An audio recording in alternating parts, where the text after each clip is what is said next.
Good evening, everyone, and welcome to tonight's Greenwood City Council meeting on this Monday, August the 3rd, 2026 at 7:02 p.m. Ms. Derry, would you call the roll for us, please? Sure. A.C. Brown. Here. Ralph Meeker. Here. Tim Terry. Here. Roger Rainwater. Here. Steve Tedford. Here. Rod Powell. Here. We have a quorum.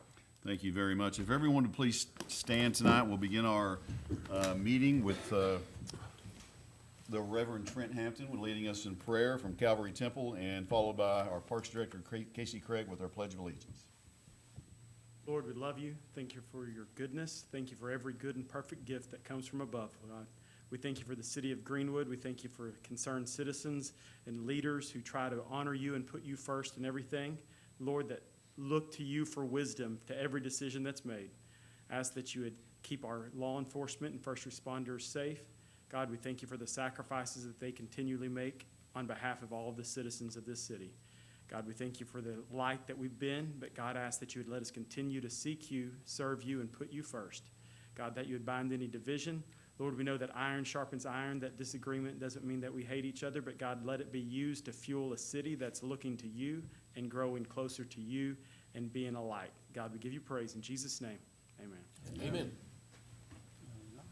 Pledge allegiance to the flag of the United States of America and to the republic for which it stands, one nation, under God, indivisible, with liberty and justice for all. Thank you. You may be seated.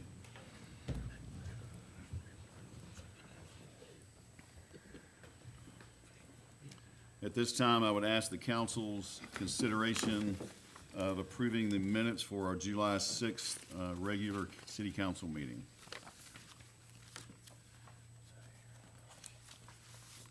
Make a motion, we approve the minutes.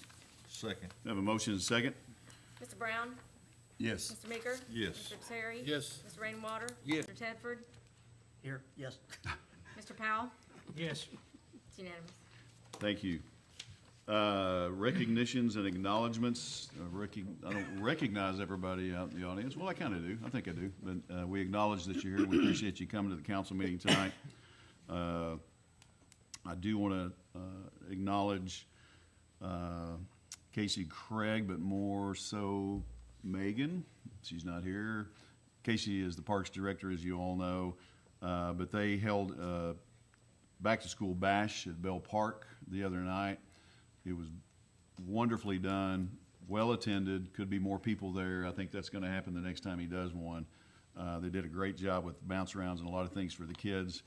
And I know Casey's band, not the Sunshine Band, but for any of you that, okay.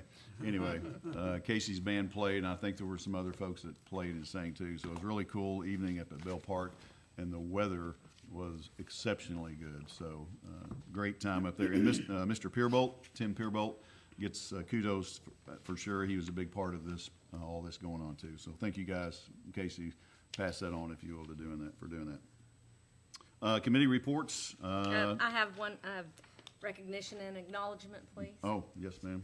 The mayor has been appointed to the Governor's Advisory Commission on National Service and Volunteerism. I think that's a pretty big deal. I would like to give him applause for doing such things. We agree to it. Volunteerism has all but built Greenwood, as we know, over the years, and is a really important aspect of our community. So it'll be pretty inspirational for him to be on this board. He does need to be sworn in at this time, so I would like to administer his oath of office on it. Is this going to hurt? Mm-hmm. Okay. Only in having to stand up. I got you. And sit down. So. I don't have keys to the city for you. That's okay. That's okay. I got one.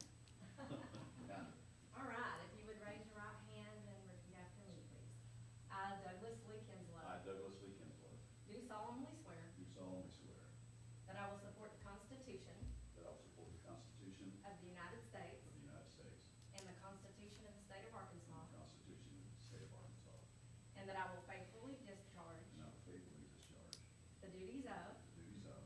Governor's Advisory Commission on National Service and Okay, Volunteerism. really? Governor's Advisory Governor's Commission Advisory Commission on National on Service National Service and and Volunteerism. Volunteerism. There we go. Upon which I'm about to enter. upon which I'm about to enter. You are sworn in. Thank you very Thank you for all your service.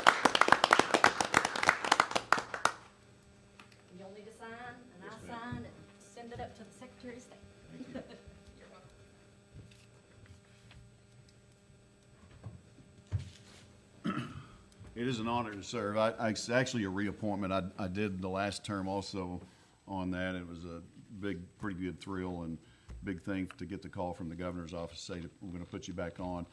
Myself and one other person was put back on. Everybody else got fired. Not really, but they just moved off. So it's a privilege and an honor to serve on that. Thank you.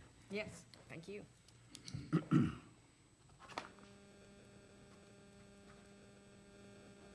I'll make sure this gets to your assistant. Thank you.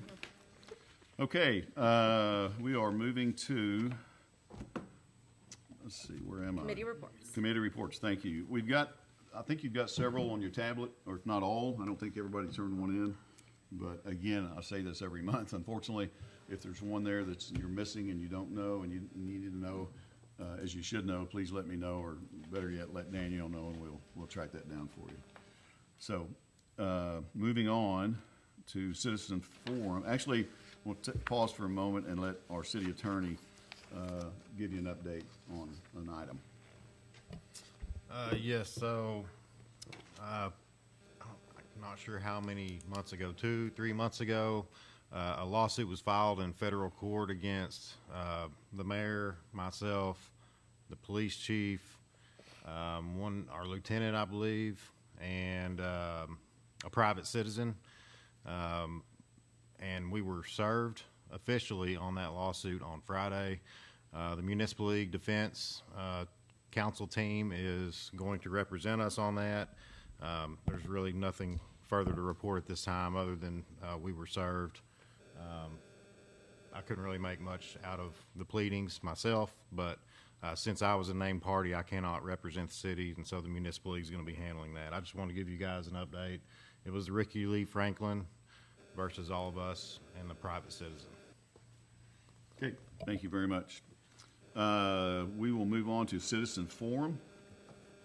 I have 4 that have signed up tonight, and you have when I call your name, if you'd come to the podium, state your name and address. We have it here, but for the record, we have it on recording, and you have 5 minutes to discuss whatever you like to discuss. The council will hear, and myself, and answer, or they don't have to, basically, but they certainly want to hear your issue. So, Mr. Jamie Brown, you're up first.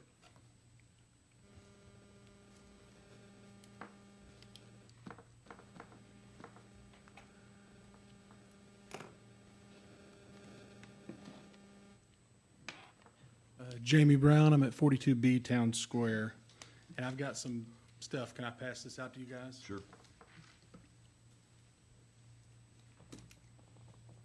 Thank you. I'm stopping the time clock while you pass these out, Jamie. Yeah. Sweet of me.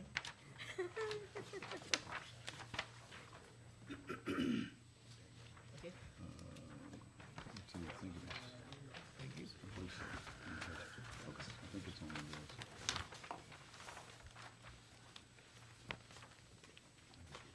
So basically what we're looking at, and I talked to Hunter about this a little bit this morning, and he may need to jump in and help me.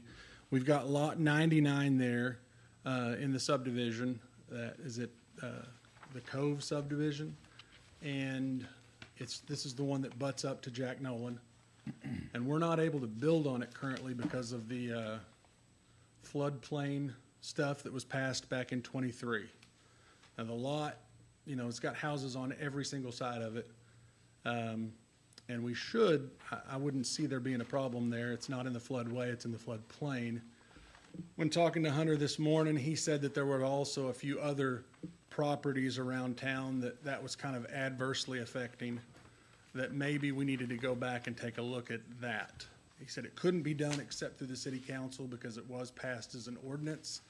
But there's essentially a line item that was added to the old ordinance that said in order to get this passed through, and Hunter, if I'm saying this wrong, let me know, but in order to get this passed through, you have to go back through the entire FEMA map of Greenwood, essentially, and re-engineer the whole thing, which would cost millions and millions of dollars. So anyway, what I'm asking is that you guys, and I'm here representing the Chatfields, who are also here, and I believe also on the Citizen Forum list, but I'm just asking y'all, what can we do to take a lot that is in a known subdivision in Greenwood and build on it, that we know it doesn't flood? And again, I kind of defer some of my time to Hunter to help figure out what we need to do as far as the ordinance. Sorry, did you say floodplain but not floodway? Is that what you said? It's whichever is the lesser of the two. Hunter, is that? Sorry. No, I want him up here. Okay. He was helpful this morning. Your time's up, by the way. I'm kidding. I'm kidding. This property is located within the 100-year floodplain. It is Zone A, which means it's not had a base flood elevation. It doesn't have a detailed study performed on this property. It's one of the few that we have remaining around Greenwood. Most everything else in town is considered a Zone AE, which just means that they've done engineering studies and they know what the actual elevation of the water is definitively. This property is, I would gather, 85, 90% encompassed within the 100-year floodplain boundary. And according to, I think it's ordinance 2314, we forbid all activity, all developmental activity inside of the 100-year floodplain. And the process for variance from that requirement is with the accompaniment of a detailed engineering study that takes into account the cumulative development of all activity since the firm flood insurance rate map, which according to this map here in front of me was dated 5/20/2010. That's not saying just like, let's figure out the engineering for this lot. That's Correct. saying, the cumulative development of Greenwood essentially since 2010. And so all the other lots that are in the exact same spot got houses on them because they were before a law was passed, or are we just illegally Yes, built? those were constructed before this 2023 version of this ordinance, yes. How many of The them? whole subdivision was poorly engineered to begin with. For a fact, I know that, but, if you've seen the manholes out there, but anyway, that's a whole other story. So what are you going by then to build on the lot? If you were able to build on it, what would you do to, As far as elevation wise, we would build at or above the houses next to it. They've spoken to the homeowners next to it that have been there since 2008, 2009 with no problem. One of them, and I'll let them speak to it, had a flood, the 100-year flood where we had the big issues in 2022, which caused the new ordinance. They said it didn't even get to the backyard. So we would build it at or above those floor elevations, those finished floor elevations. The procedures for setting that elevation are within our floodplain development code for specific Zone A. It involves having an elevation certificate done. Let me interrupt you just for a second. This is obviously going to take more than 5 minutes, and I want to be fair to everybody else that signed up too. Would the council prefer this be added to the agenda so you can discuss it more in detail? I think we should add it. Okay, I do think we should add it, because this is longer than Sure. just a. yeah. Is that okay with you, Mr. Brown? Okay, so if everybody's in agreement with that, I'm sorry to interrupt you, but Had it as number 8, give you fair, yeah. but we can move it up to first business if y'all want. Yeah. I mean, what does the council want to do? We'll call it 8 and then we'll deal with it Number 8? later. Number 8, and we can move it to the front. Okay, of the- okay. Thank you, Mr. Hunter, too. Okay. Next on the citizen forum sign-up sheet is Mr. Dave Dust. If you'll come forward, sir, and state your name and address. My name is David Dust. I live at 4 Easley Loop, and I'm actually going to try to dispute a citation that I was given, if I can find it. Well, it has to do with the RV, there we go, that's sitting in my front yard, currently being worked on. The citation I was given says that in order to maintain health and security and all that, RVs after a point of 90 days are to be moved to the rear of the residence lot, which is perfectly fine. I have no problem moving my RV. But then it had occurred to me, I see tons of RVs in front yards, side yards, driveways, that feels kind of targeted to me. So what I did is I jumped in my car and drove around town and found more than 25 different RVs parked in the front of homes. Even old boats that are obviously non-functioning, jet skis that are falling apart, like pieces falling off the trailer that they're sitting on. So I was wondering why the code enforcement agent felt it necessary to target mine, which has tires inflated, has good connections, is just currently being worked on in my front yard because that's the closest point to my 220 connection. I felt like this shouldn't have happened. So can we go ahead and remove this? Or? Well, I can, let me say a couple of things, and then we can go different direction if we need to. I don't know, I cannot say from this position how many of those 25 other instances that you got, that you're referring to, got. Pictures if you'd like to No, see no, them. no. They may have gotten a letter like you did. That's what Okay. my point is that. And I'd submitted can't- a FOIA request this evening to get a list of citations for the past 60 days. Okay.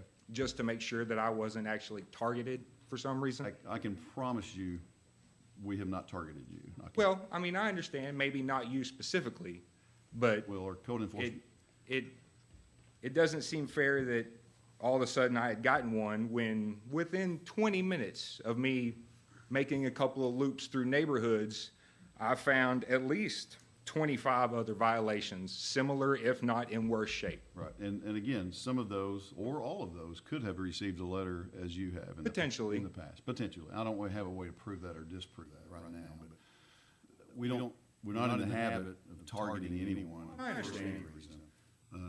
I don't know if, Code, do you want to talk about this or not? Probably not right now, without. Okay, so we have a temporary code enforcement officer. Temporary, in fact, we are getting a new code enforcement officer next week. Will be coming in, so that's either near or there for you, sir, but. Okay. Well, there is a move before date before fees will be incurred. Okay.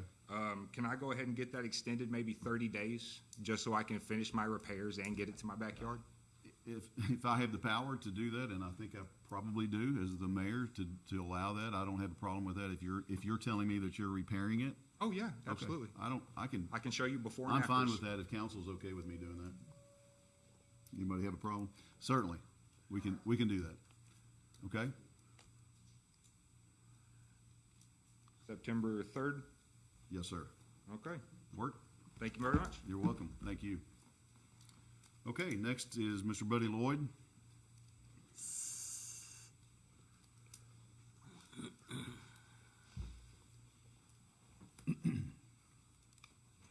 Buddy Lloyd, 305 Twisted Oak Way. You ought to have that by memory by now. I'm representing the Greenwood Masonic Lodge. I just want to give you an update where we're at. We have power on the building. We have part of the building carpeted. Troop 54's part of it is looking fantastic. They're doing a great job. We'll start laying LVP in our fellowship hall tomorrow. We will not be ready for lodge meeting, sorry, Tim, this month, but we will be ready for lodge meeting next month. Don Oliver and I had a meeting with our state representatives this past week, shared with him our concerns about the lack of help from RDOT, and he is picking up the ball, and we appreciate that. And again, we want to say that we appreciate Rod working with us, because we'll probably have our first meeting parking on the dirt. But the building's looking good, and it's coming along.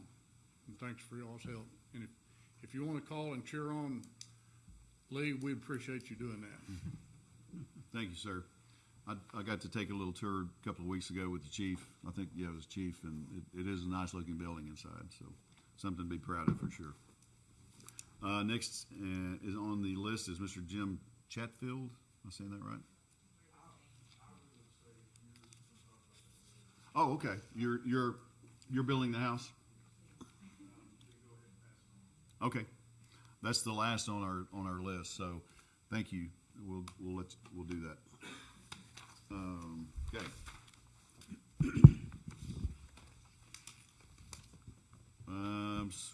to the financial report, Mr. Tom Marsh.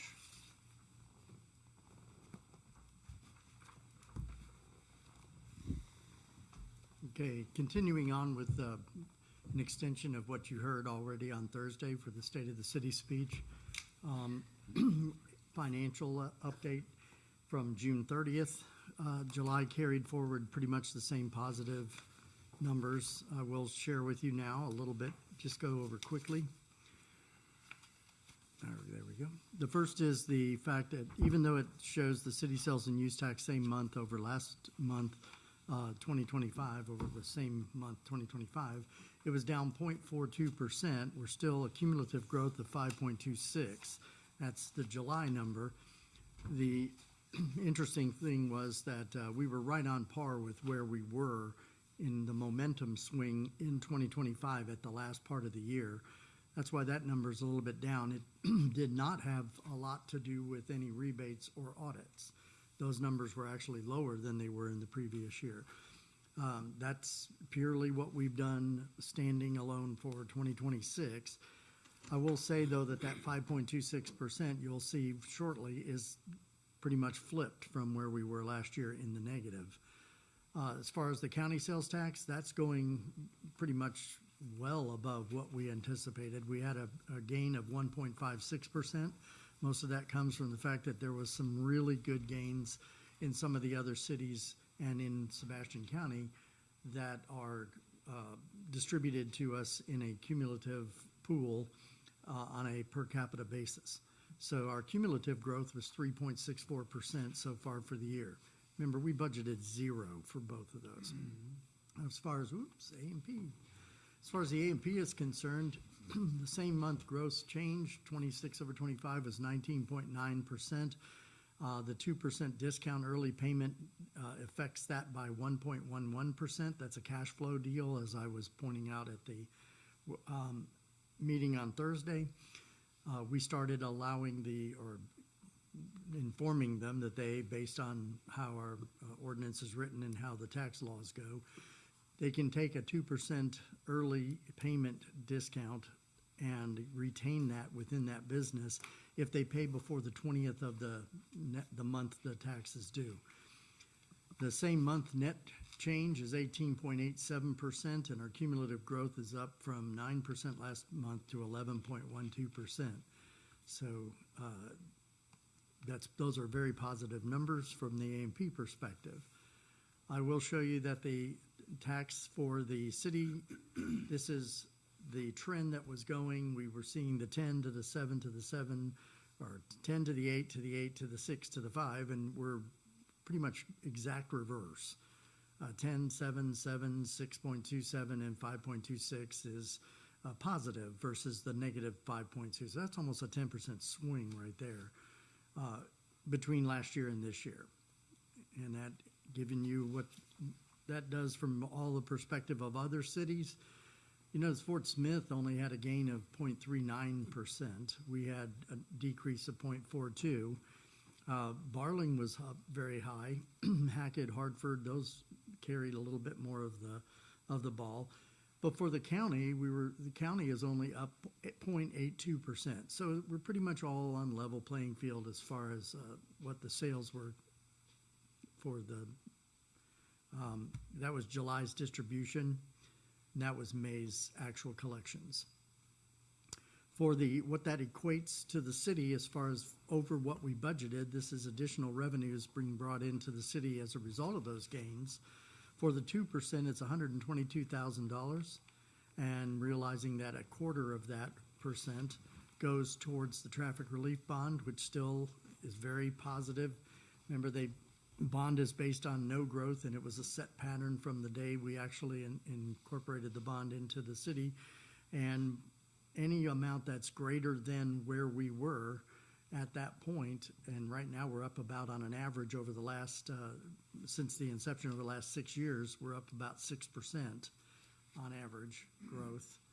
So that's going to help us pay off that debt much sooner. We're applying about 2 times payments to additional paid-in capital to pay onto the principal side, and that cuts off a lot of our interest expense as it moves the maturity date up.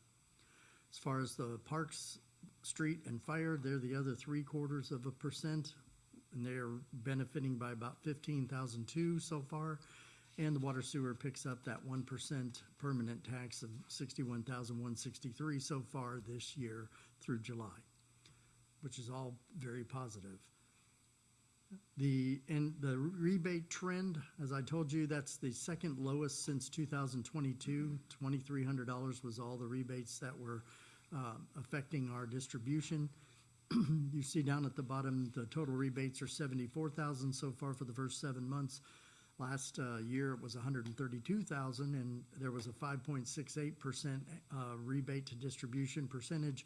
Right now we're 3.05%. And as far as that graph line that we're looking at the blue. You'll see that as long as we stay down in this number here, these numbers here, we're going to have a much more positive year for 2026 in city sales and use tax. The trend that we have for the audits, same approach. We actually had a gain. If you look at it that way, the audit goes either way. There's 4,000 for the year, 7 months versus 10,000 last year. We were at 44.44%. Average rebate to distribution, we're 0.16% now. So these are also very positive. I do expect on the rebate side that we will see some October movement, primarily due to what you see out in the side of the building here, where they're putting in that bridge. As far as the City of Greenwood's taxable sales is concerned, when you take back and add back their adjustment for the rebate and audit, you can come back to taxable sales all in. That's the 2%. That includes the traffic relief bond sales, because in that 2% is the relief bond for the traffic relief. So we're not doing bad. I mean, as far as the sales are concerned for the year that was in the distribution, our sales were up $2.8 million over what the same period was in 2025. And that is a 2.32% increase. And that's the good news. And the bad news is that for the inflation rate for the June period, it was 3.5%.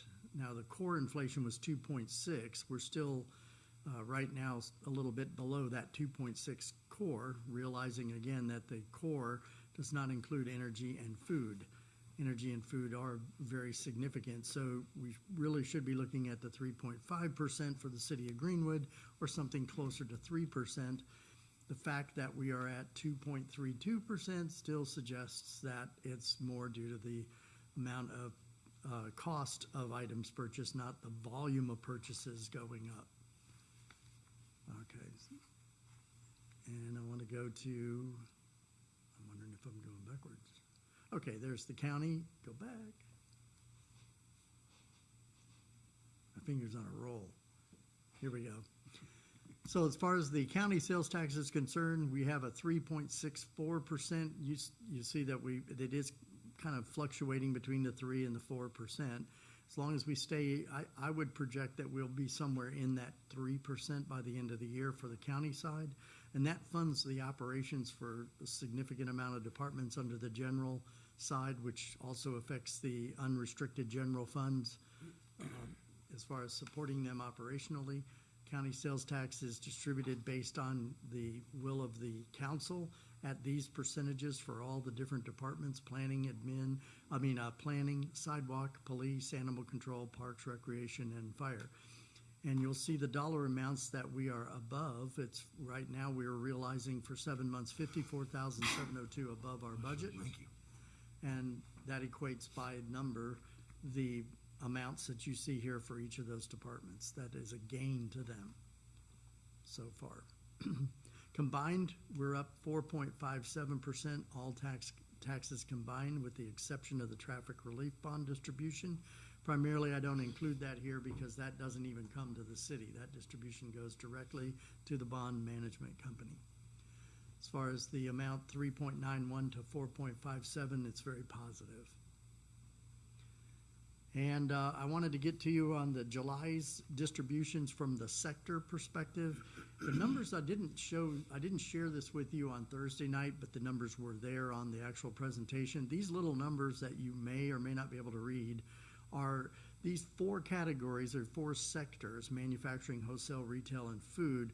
Most municipalities watch those, and that's because it's about more than 3/4 of the amount of tax coming in come from those four sectors.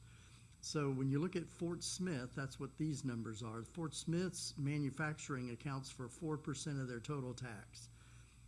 And we're 1.88% in manufacturing. Just look at all the manufacturing they have in Fort Smith versus us. Wholesale trade, they're 6.2%, we're 6.4%. As far as the retail trade, their percentage is 55% of their tax base comes from retail trade, we're 58.9%. And then down in the food service, they're 13.5, we're 9.85. That's the distributions, July so far's numbers, that's July's numbers in Fort Smith to ours. And that shows you that we're 77.13%, and right now their numbers are about 78, 79% come from those four sectors. If you look at what it did against July of last year, manufacturing's down 27.4, up in wholesale trade 21.7, down 2.25 in retail. That's significant because that taxable sales number right there, 10,000,006, is a large number, and so this equates to a $217,000 distribution versus a 212. You're looking at $5,000 just on that one little drop. Food service, though, was a shining star. You saw that just a minute ago when I was showing you all the increases that had happened in the tax. It's up 24.48% this year over last year, same period. And of course, last year was a very down year, as you know. So, and the numbers for the individual sectors from the 7 months of 25 versus the 7 months of 26, all sectors are up minimally 0.38% in retail. So, and that retail, by the way, does include online sales. Online sales is part of that retail trade. And I'll share that with you in just a second. But when you look at 26's numbers in total for tax versus the 2025 numbers so far for 7 months, all those sectors are up 3.4% in 26 versus 25. So, giving you the information, now breaking it down by individual categories within those sectors. And I take the top 15, as I pointed out last meeting.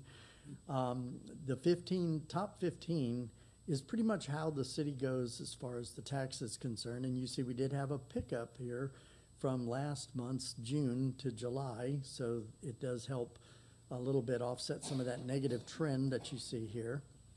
One of the things that I do want to point out is there was 8 up and 7 down, but they're different every month. This is the average collection for the 7 months, and this is whether the amounts went up or down from the average.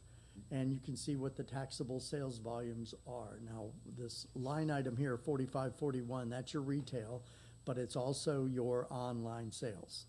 And you'll see the online sales took a little bit of a dip, and from the average, it's down 11.4%. The biggest bulk of that number comes in during the holiday period. However, online sales next month should be very interesting. That's the one I'm very interested in because there was a report brought out that 9.3% was the prime days, if you will, and they expected that the sales figures would equate from that taxable sale. It should be up about 9.3%. Now that's nationwide. I'd like to see how we did during that period of time. Realize also that last weekend, I believe it was, or is it this weekend? I think it was last weekend. This weekend just happened, was the tax-free weekend. So that has a little bit of an impact in our, what's gonna happen 2 months from now. I don't know if it's gonna be significant or not, but that's why when you look at the graphs of the taxes, you'll see the dip during this period of time. Advertising and promotion, there's things, Tim, for your benefit, that I pointed out that we're doing a little different now in advertising and promotion. We're recording penalties, revenues, and the discounts. So you can see what the net amount that was collected versus what the actual should have been. We take the amount of penalty, add it back, and then we reduce it by the discounts, and we track those, so we know how much is, you'll be able to see every month how much discount is there and how much penalty is there. And you'll see that the amount of the early pay discount was 1.1%, 19.9 was gross, 18.87 was the net change, and you'll see down at the bottom, it's 11.12% up. And then I also like to look at this average monthly collection, because it's a precursor for what we're gonna see coming down the road. This is now your line, and we're kind of hoping that it stays a little bit more in line with, let me go back, right here, the big peak. This is when we started doing our billings, and we started monitoring it and started sending out the letters and keeping them focused on paying their bills and offering those discounts. We're trying to avoid this. Late pays, come back, catch up, late pay, come back, catch up. We're trying to levelize this a little bit so the cash flow is better for the distribution to grants for the A&P Commission. The amount of July is up based on other Julys. We had a little bit of a dip in 25, and that's primarily due to that bad year that we had. Everybody did. And the average monthly collection is now turning around and going up. It's actually the second highest monthly A&P tax collections since 2024's number.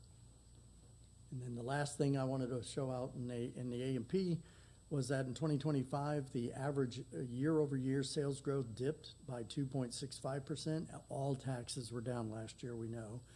But when you look at even taking into consideration a roll-up of the penalties that we're anticipating and the projected discounts, you're looking at still a projected year-over-year sale growth this year of 2.42% or more. So, and as far as cash flow for the city is concerned, cash balance of $12,189,000 increased for the month of July by $1,000,002, and you're saying, holy moly, where did that money come in from? Well, it came in from RDOT, actually. That was the part of the agreement for the relo of the utilities, and we were fronting that money, and the water and sewer departments were having to pay for the initial move, filed the information in the reports to generate the reimbursement for their portion of what we had moved, and we received a $1.6 million check on Monday of this week. The current year-to-date decrease is now an increase of 662 as a result of that. So our current fund balance ended with an anomaly, as you know, of $12,085,000, which is up 5.43%, and budget-wise, we're supposed to be down all in 60%. That won't be achieved, trust me. As far as the capital expense is concerned, 11.351 is our total capital expenditures. We are at 32.11%. Most of that is water sewer. They are at 32.12% of their budget of the 11 million. The remainder is the non-water sewer capital for all other departments, and their spend is 32.07.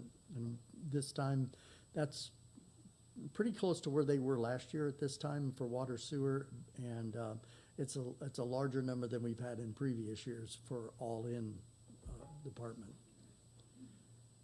And last is the contingency fund, and this is a number that you did not see as far as July's number when I did the presentation on Thursday, but I did want to roll up the July 31st balance in the unrestricted general fund. It's $1,048,000. I'm sleeping better at night. That's a good number right there. It's up 40% over what our ceiling is. Our ceiling, well, it's $115,000 above the 932, which is the ceiling for the contingency fund. The floor is the 746,000. So anything between these two numbers is not touchable for the year. If we ended the year today, we would roll 115,000 into a restricted contingency fund balance to roll into future years, and the direction of how that's used is on the city council's plate. It's for emergencies. It's the money we tuck away. And that is that. Two more things I want to mention. Water sewer audit has started, and they have formally received all their documents, and they're working on it now. As far as the leg audit is concerned, they still have not set a date yet to actually come in and perform the audit on 2025. And even though we've asked them to start moving that up and do it earlier in the year because we have bond reporting requirements that need that audit for 2025, we're at their mercy. And last but not least, we have a ceremony that we probably should do, and that is that for good news, the fire department is now debt-free. Today was I asked if he wanted to burn this. This is the receipt for the final payment that we made on the debt for the last engine that he had purchased. Until tomorrow, right, I was Chief? gonna say, now they can buy a new truck. You did it tonight. Told him I wouldn't say that. Forget tomorrow, let's do it tonight. Tonight, yeah. That was engine 3? Engine 1. Fully paid for. Good stuff.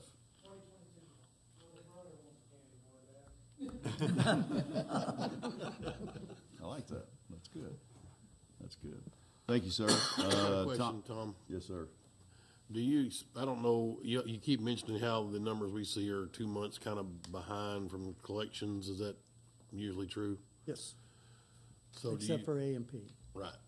Do you think, will we see expecting anything in the city sales with the new road opening, and that's about 2 months ago? Will we think that you're gonna expect to see any drop in local city sales tax collections?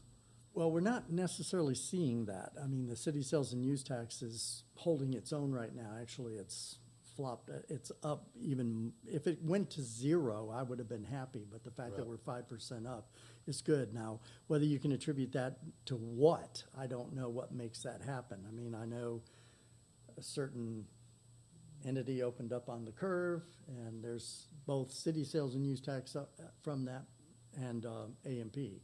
And I also know that we're not seeing those numbers come back more positive on the internet sales or on the online sales. As you saw, those numbers are actually kind of holding their own. That's still worth $1.5 million a month to us, to the city's sales. And in distribution-wise, it's $250,000. So, I mean, for the year. So it's looking pretty good as far as the taxes are concerned. I don't see the fall off that people were talking about, especially when the conversation shifts to the A&P. A&P, as you saw, those numbers are not suggesting that there's a major decline. Now, maybe there could have been more in the A&P, but I can't project that. I can just show you what that trend is. And realize also that I don't get numbers on actual entities. I get numbers by sector and category. They don't disclose the actual establishments. Any other questions for Tom? Thank you, Tom. Thank you, sir, as always. I just want to mention that Tom, I know we don't typically do this anytime, but Tom just celebrated, or maybe didn't celebrate, 10 years with us here. Huh? You're starting your 10th. So one of the best hires ever made. I won't say the best, folks out there, but certainly one of the best hires we made, and I made 10 years ago. So thank you, Tom. And if I may say so, I believe I understood you to say very positive comments all sprinkled through your whole report.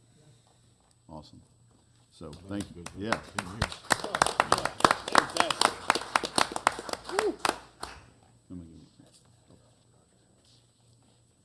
Thank you, sir. Okay, we are at the, in the agenda, we are on agenda additions. We added one, Mr. Brown, at the end, but we'll probably do something a little different. We didn't do anything this morning in the department heads, correct? If I remember right, everybody shaking their heads no? I'm sorry? Thank you. Very good. Yes, we did. That's true. Mayor, Yes, sir. I'll be the, what's the word, elephant in the room or whatever. I know there's been, obviously, if anybody's been under a rock, it's my bad, but this whole Flocks camera deal. And I know we've got something scheduled for next Monday, but there's also school stuff going on, and people were complaining that we pulled a fast one on them again and scheduled something with the school, yada, yada. So I was just wanting to know if there's anybody that's happened to be here just to want to discuss that tonight. I'd like to either do it now, or I thought I was hoping maybe some citizens forum might want to, but I wouldn't mind putting something on there. If nobody wants to talk about it, then we won't. But I would just. Thank you. I actually met before the meeting started to say, or after we met, or we got started, if this was if you were here mistakenly thinking tonight was the flock meeting, because we've had all this week, we've had 3 different meetings and folks have showed up understanding that that night was the flock. So Monday night is certainly, a week from tonight, is the meeting about the flock cameras. But I would, yeah, with council's permission, if anybody has a thought or an idea about it tonight you want to share. If not, Monday night will be your night. Yes, sir. Mr. Kennedy, Rose. Okay, yeah, sure, come up. Is it gonna be a 5-minute? Got 5 minutes, council? 5 minutes, sir. If you would, Mr. Kennedy, state your name and address like always. My name is Raymond H. Kennedy Senior. I live at 102 Blacksmith Circle in Greenwood. I have been checking up on these cameras and everything, about how legal they are, how much trouble they have caused, how much misuse they have. About 3 weeks ago, I was watching CNN on Sunday. They did a thing on these cameras. There is a police officer in Georgia, 28 times he misused these cameras to track somebody. Was there anybody there to make sure he's legally doing it? No. I have never heard anything that who is actually responsible to make sure nobody misuses those cameras. Yes, there is good to them, sometimes bad. I would like to see people in the council, you know, come up with something that gives somebody actually saying they are responsible for checking whether a person has that authorization before they do something to somebody. Because those cameras can not always be good. And sometimes they can be real good. You know, so, like I said, I was gonna be in the VA hospital, I couldn't speak. My view is, I don't think we need them. I've seen them made, Lincoln, Nebraska. Years ago, when we went to a football game, and they were found out by a court up in Nebraska, they weren't legal. They were tracking people. And as citizens, we don't need the government or the city of Greenwood tracking us. That's my view of it. Thank Okay. you. Thank you. Council, any response or reply? Not at this time. Thank you, sir. Thank you. Yes, sir. Is there gonna be a flock representative here? Yes, sir. We've invited Flock, Motorola to all be here. We've only heard back from Flock, I think, at this time, but yes, they've all been, or 3 companies have been invited. Yes, sir. Anything else? Okay, we'll move on. You gentlemen want number 8 to go to number 1? Yes. Yeah. Let me get you a real quick update while enough people, I want everybody to hear as many as you can, because I know, I can't believe you're still here, Pastor. Good for you. You get the prize. Typically, they pray and they run, right? But let me give you a really quick, if council would allow me to give you a couple of updates on RDOT and what's going on for school starting. So we have met a couple of times already. We'll meet again probably twice next week before school opens up with our street director, our police department, our fire department, planning department, everybody involved, usually everybody sits in on it because everybody needs to know what we're doing and what we're attempting to do. So a couple of things I have asked RDOT to consider this morning. In fact, I got a call this morning, started my day off pretty good, because we've been asking for, since the beginning of time, seems like, for the traffic signals to be installed down here at 96 and bypass prior to school starting. If you go that way, you see that the poles are up. There is no power there. I was just informed last week, thank you, that we, the city, will provide the power. I didn't know that. It caught me off guard, very much so, and I explained my dismay with them, but that is neither here nor there. So we're in the process of bringing power to that area. And then the lights themselves on those permanent poles will not be installed until probably the end of August, or if they're installed, they will not be functioning until the end of August. And that's a maybe, kind of, sort of. So when I hear that, it's typically September. But, so I then instructed or asked Mr. Turner, our street director, to look into portable lighting. We had asked RDOT about that before in a meeting with several of the folks here in this room, and we were told that that was very expensive, that couldn't happen. And I'm not trying to throw RDOT under the bus, I'm just telling you what the facts that we were explaining. So that caught me off guard. So then I asked Mr. Turner here to check into renting those on our own if we needed to make sure that we were as safe as we possibly could be for school opening, I believe, next Wednesday. Is that right?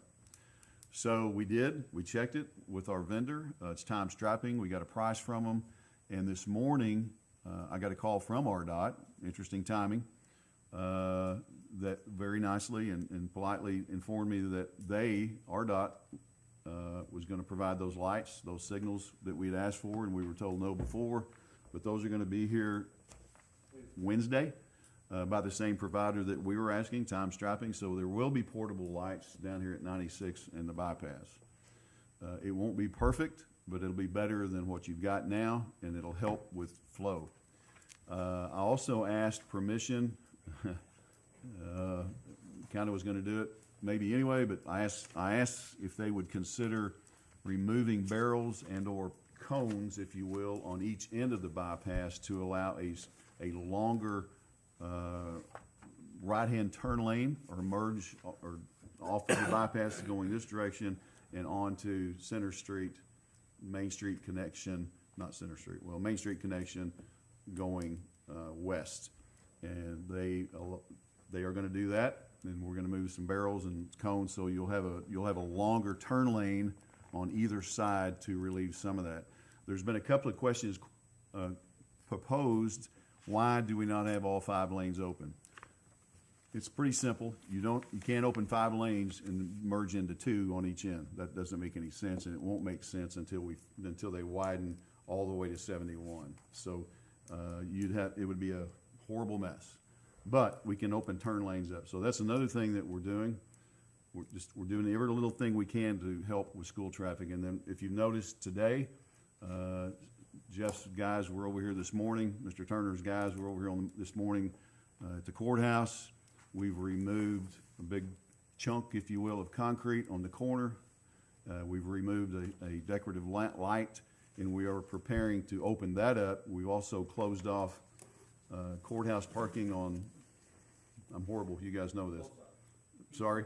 On the east and west side of that street, the connection, the parallel parking and the other parking.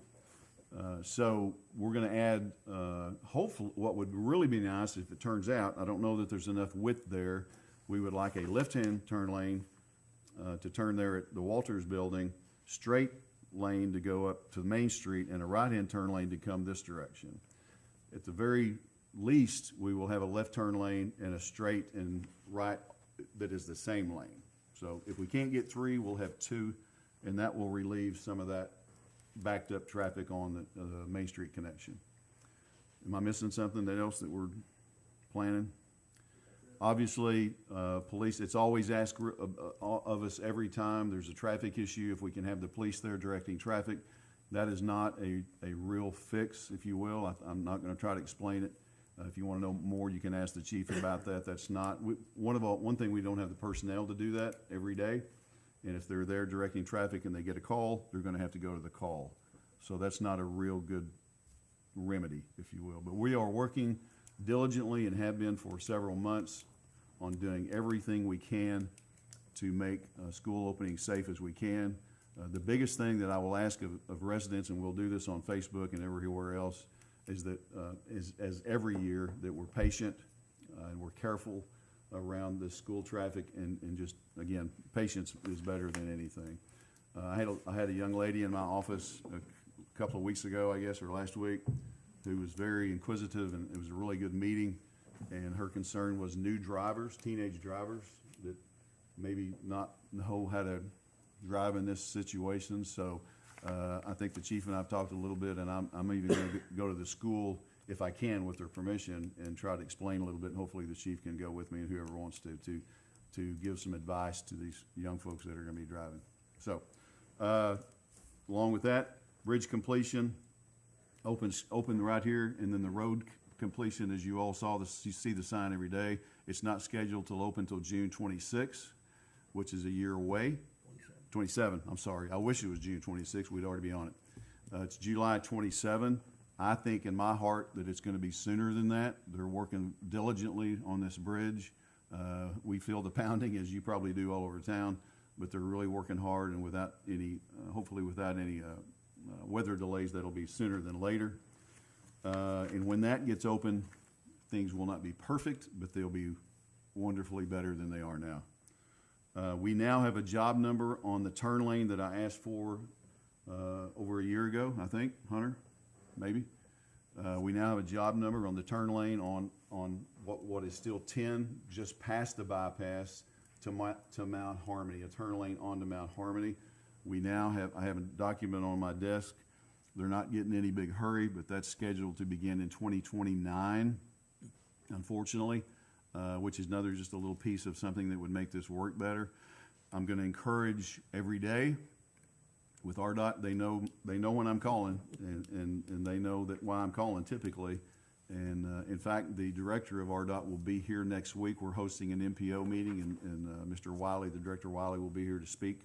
And we're going to take him on a trolley tour on the bypass. And my plan is, if I can keep him after lunch till about 3 o'clock to witness what we witness. And I'm really going to do that, or try to do that. So that's that. I think I've covered everything I need to tell you about the bypass. Turn lane, extended both ends on the turn lane. Bear with us. We're working really hard. I know the police department is going to be very much aware of what's going on Wednesday next week, and we're going to do the best we can with what we've got. Yes, sir.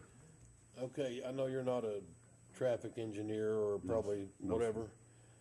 On the eastbound bypass, Okay. heading towards my house, Yes, sir.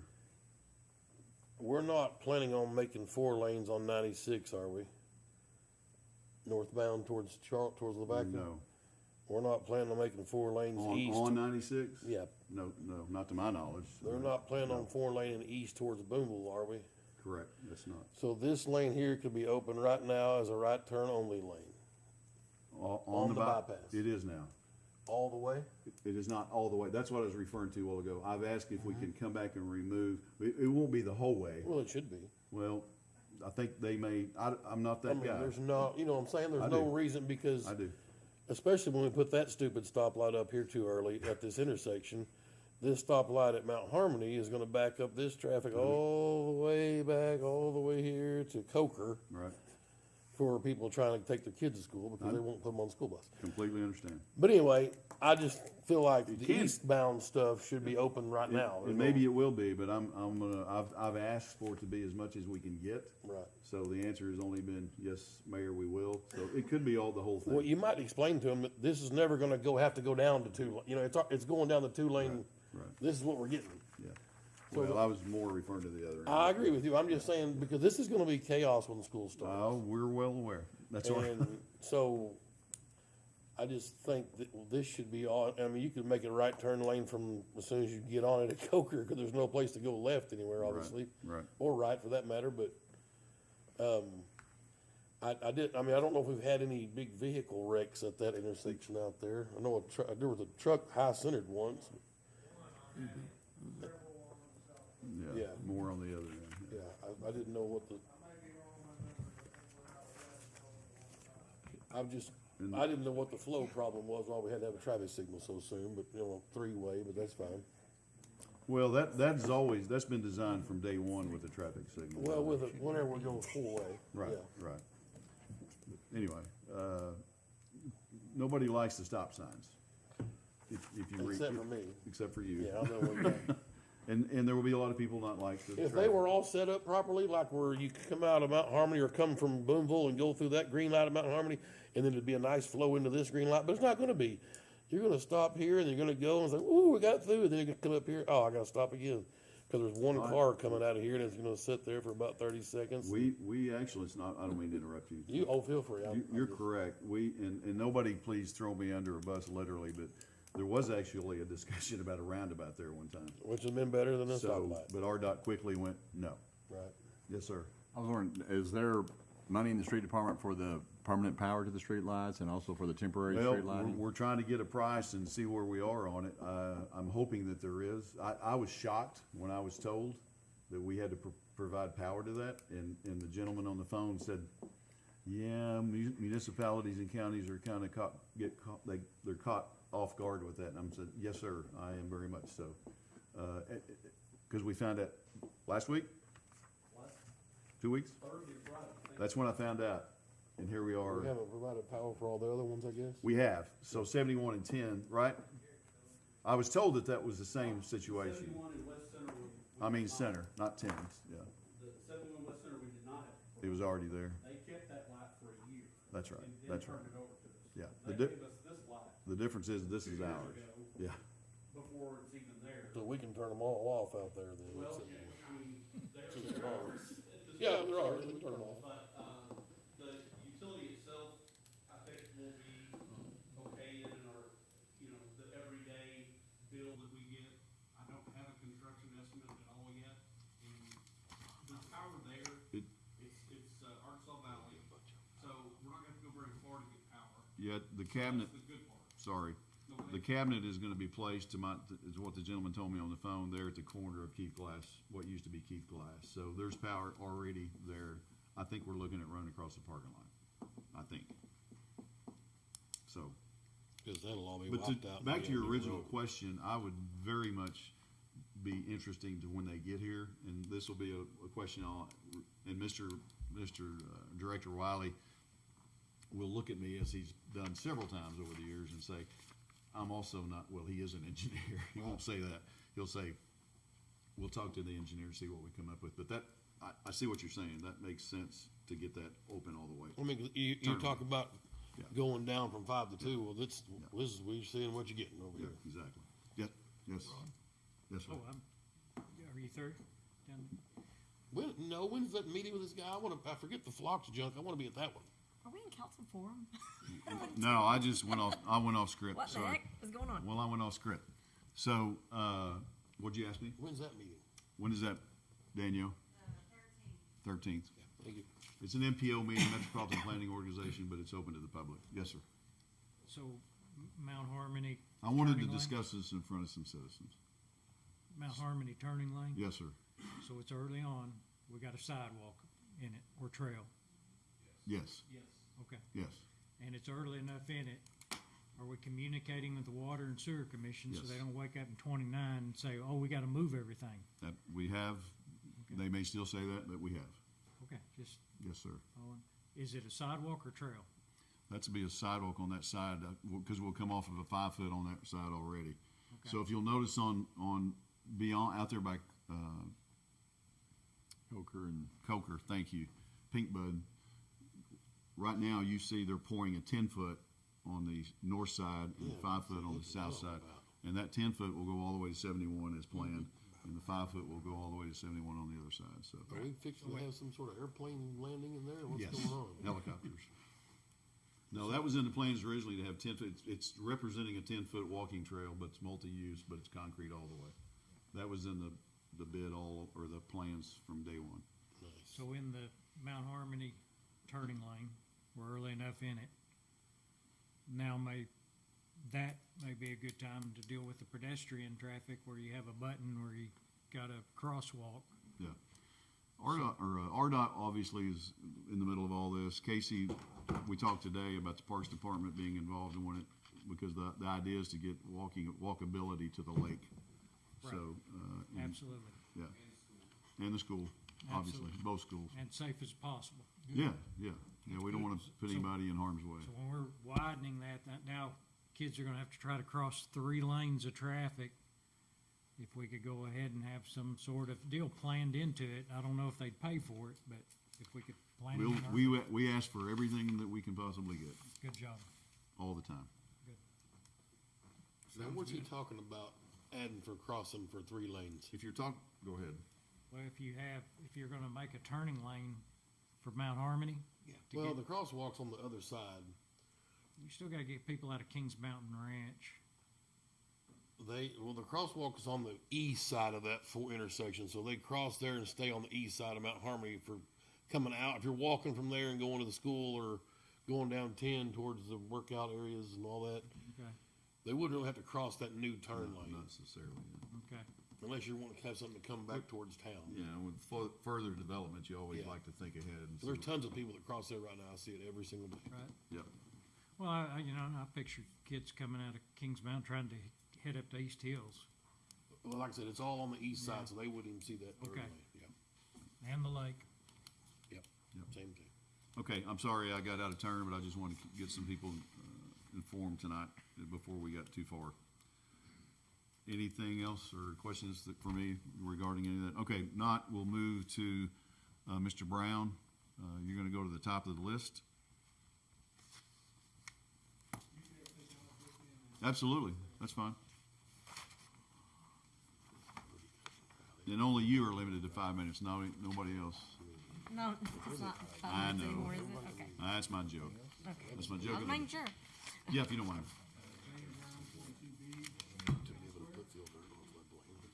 I don't even think that, It's not on. I don't It's think that not on. mic's on, Jeff. It's not off? it went to sleep.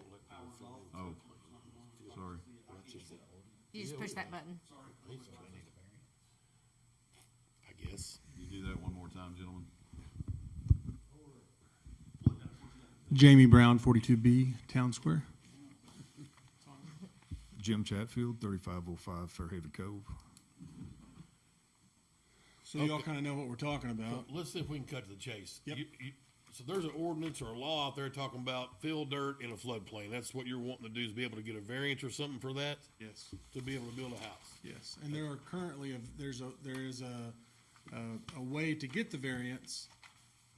There's the old way, and then there's the new way, which added, from what I gather from Hunter, a single line that talks about this super engineering feat that has to be Been done. to planning and asked for the variance yet? No, just found out about this today. Oh, okay. Talked to Hunter about it this morning. Wow, usually we usually get the seconds from their This was joke. perfect timing, getting to see you guys tonight. I don't know who's supposed to speak or what you're looking for, but there's no way on God's green earth they should not be able to build on this lot. When I'm looking at every other lot that's got even more in a floodplain, if that's what this line's telling me, if this house is legal and that house, then this one should be able, I know there's not much fill probably needs to come in, because that should have all been pretty leveled before it was built. I know the guy that built all that, and used to. Anyway, and so, I mean, if you're gonna wait for a vote, then I'm ready to do that, but I don't know I don't know what all the legalities are. We skirt so many ordinances down here that, or whatever, so whatever. Yeah, what we're asking I'm for for a is an variance. amendment to the ordinance that was passed in 23 that removes one line. That's what I'm asking for. Hunter, and it's whatever ordinance he called it, it was line 3, section I, something like that. My only concern is that we feel that high enough that we start creating drainage issues for the neighbors. No, we I won't. mean, as long as the, what'd you call it, the floor is the same level as the surrounding, Yeah, it's the same. if you see it, when you go out there and look at it, it's a pretty flat area in general. So you would have to build that thing higher than the street to really shed water away from to affect the neighbors. And we know that's a big no-no anyway, so. So if we do something here, and the 100-year flood comes next year, and the two neighbors on both sides are flooded, can they come back to this meeting and say, you allowed it, now you're responsible for this? Sure. That's my worry. Well, we had a scenario kind of similar to that. There's a house over in Meadowbrook, and we were in between two floodplain mappings. The first was in 1961, then we did one in the mid-2000s. And the floodplain and the floodway changed quite a bit, but we had put the ordinance on for the new one for the reading, and this guy wanted to build in between when we had the other one, the 61 in effect.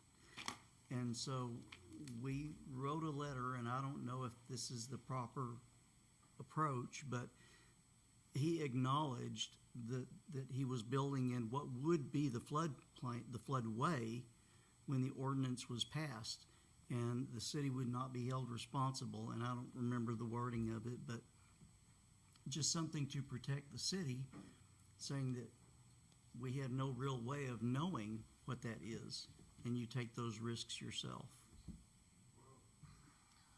To give you a little history on this, we bought this lot back in 2017. We had every intention to build at that time, but life happens, okay?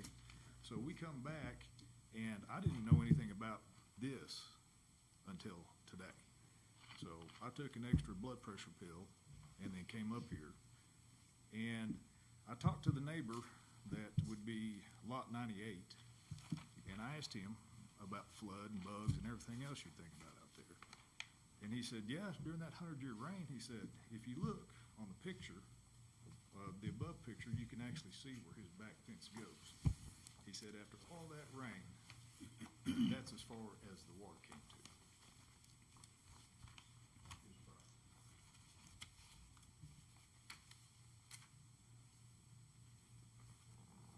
I don't think there's gonna be any issue with whatever fill you're bringing in is gonna hurt the neighbors. If they're not currently, neighbors aren't getting hurt by this big humongous pond behind their house, I don't think that what you're doing to this is gonna be any, I mean, I'm pretty sure y'all are competent in building homes, you've done it for a while. I mean, This has a very easy drainage. Right, yeah, I mean- Very, if you go out and look at the site, you'll be like, oh, that's.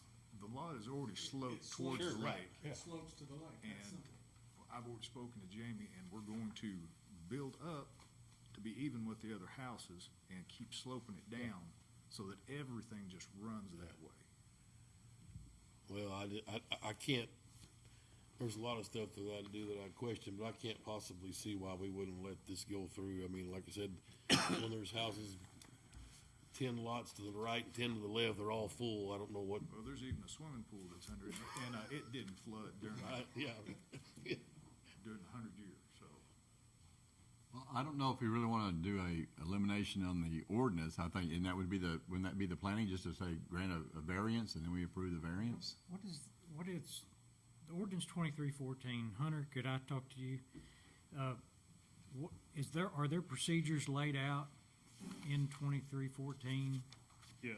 What is the proper way to go about this? And is this the proper way? Do we start in the planning commission and then? Typically you would, yes, but with the ordinance providing a process that wouldn't allow for this, I advised Mr. Brown to come directly to council, being that it was tonight. So We would have to amend the ordinance to revise the procedures to allow for a development such as this to occur. So the proper way would be to amend the ordinance. We could put an amendment on for first reading next month and kind of work our way through and see where we legally may stand. Yeah, I can present next month a revised ordinance that would allow for this. So we got time to digest this, and that's the reason that it's set up like that. Yes. So can we just put this on for next month to amendment for 2314? That's up to y'all. But yes, I can be back next month with a finished draft. Now, again, what specifically you're talking about amending on this? For example, the first thing that we're gonna have to look at, section 6, is titled forbidding all activity, and it forbids all activity in the floodplain. So I'm gonna have to remove section 6, which is just a simple line item. And then you go down to, section 14's procedure for variance from the requirements of this code. The procedure for variance, can that happen now? Not We would- according to the way the ordinance language states. Correct. That's the one that holds us up, otherwise we would have not. So we We need to see that stop. ordinance language right now. So basically, to my working knowledge, when this was written, it was a broad paintbrush that was going to cover everything, every single thing. And so basically, what me and my wife own now is a working piece of land. Correct. Well, also, I mean, it's based on topographical areas there, you know, and the way I understand it, you know, and I don't see, I'd like to see something about the topographical layout where actually is the floodway and the floodplain, you know, on this. I'm not really seeing that. You won't, I mean, I can provide you with a color copy, but you won't see the designation of the floodway. What's the white line? The white line is gonna be the 100-year floodplain boundary, but because this is a Zone A and it does not have a detailed study, it does not encompass the floodway boundary and floodplain boundary, the flood fringe. It is only the exterior boundary line of the entirety of the floodplain. Most of the time, you have that around any waterway, a certain distance off of that waterway, no matter what you get. That's why they don't get studied. Right. That elevation is going to be set by the top of the dam at Lake Jack Nolan. The dam or the emergency spillway? Either one, whichever was lower, I assume would be the, Right. depending on the capacity of that spillway. Right.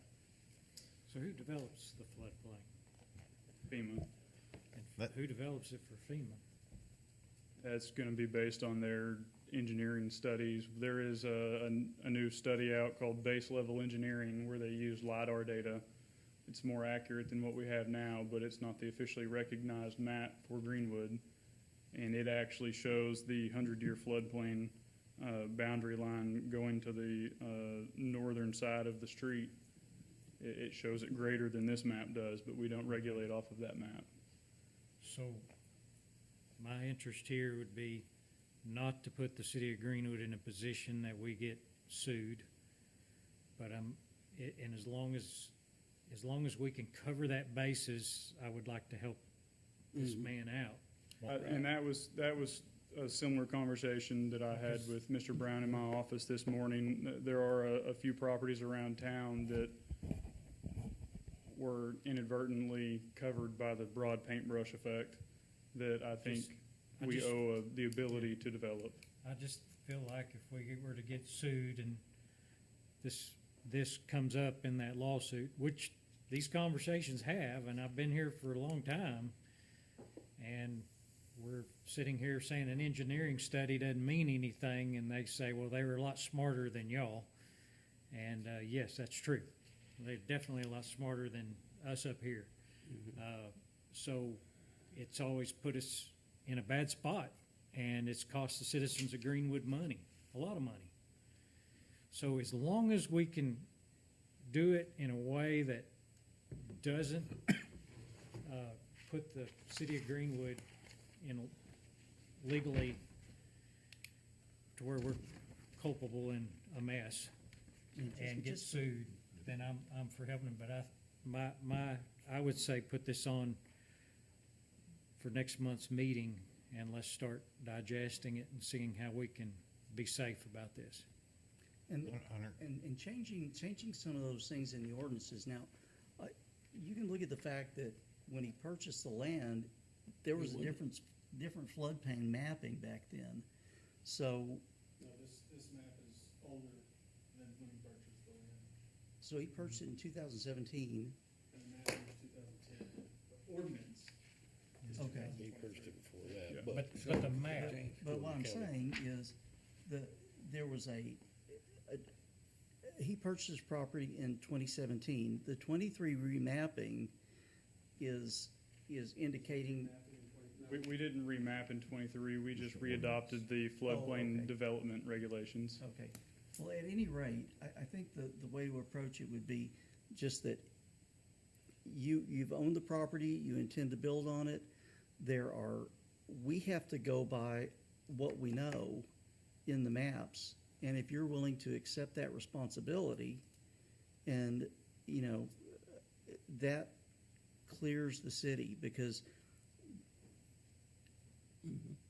That's just what I would like to see. Beyond clearing the city from legality implications, we also have to consider the fact that we are part of the National Flood Hazard Insurance Program, which requires us to enforce our regulations across the board in order to maintain our membership in that program for the insurance betterment of all the citizens.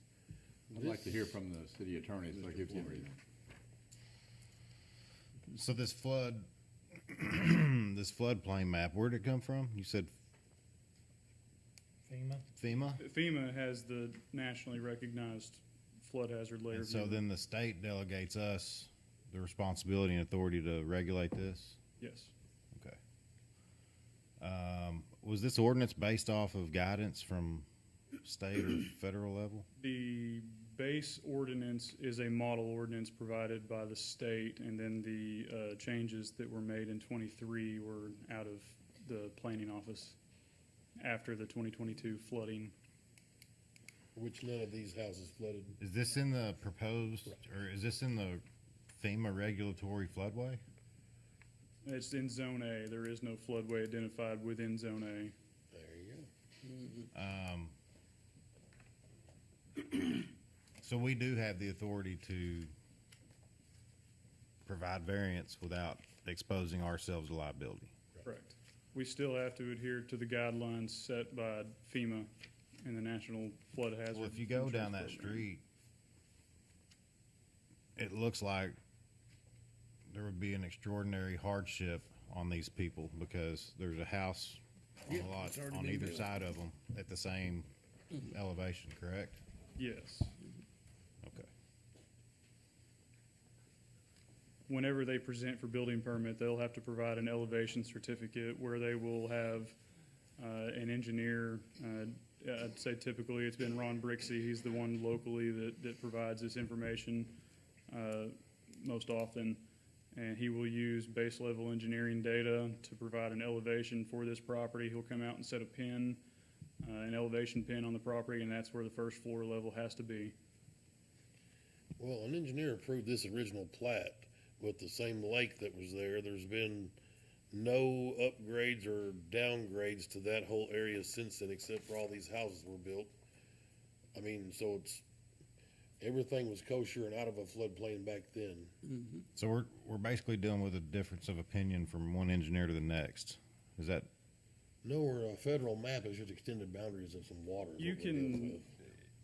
even in today, if they never were to reached- build this subdivision today and it had floodplain on it and our ordinance didn't prohibit development, they would still present that to us. But then on each lot, we would require that they had a finished floor elevation identified to know how far to elevate each property.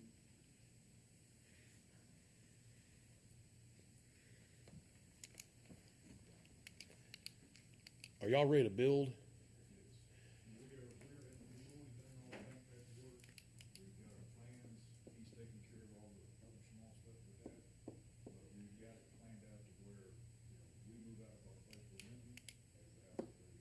Beautiful.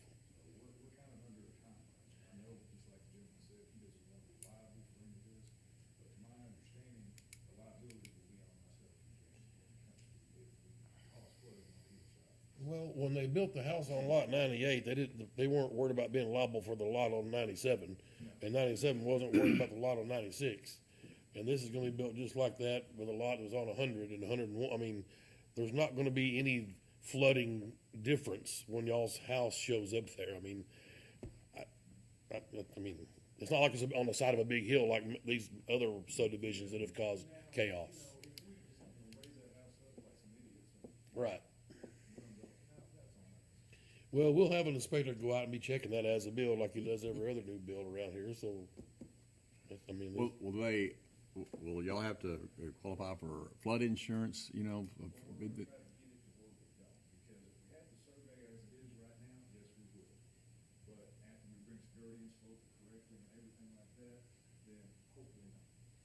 Yeah, the granting of the variance could not result in adverse impact on other lands, so they're not gonna be able to raise it to where it runs off on other lands. And they wouldn't. Right. But the sloping back to the lake is, Yes, you gotta have that. Yeah. Right.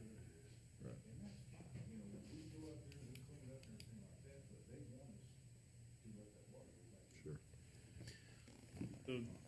The only expedient process that I can see forward through this, and subject to me coming back next month with a revised version, but I don't know the correct process for tonight.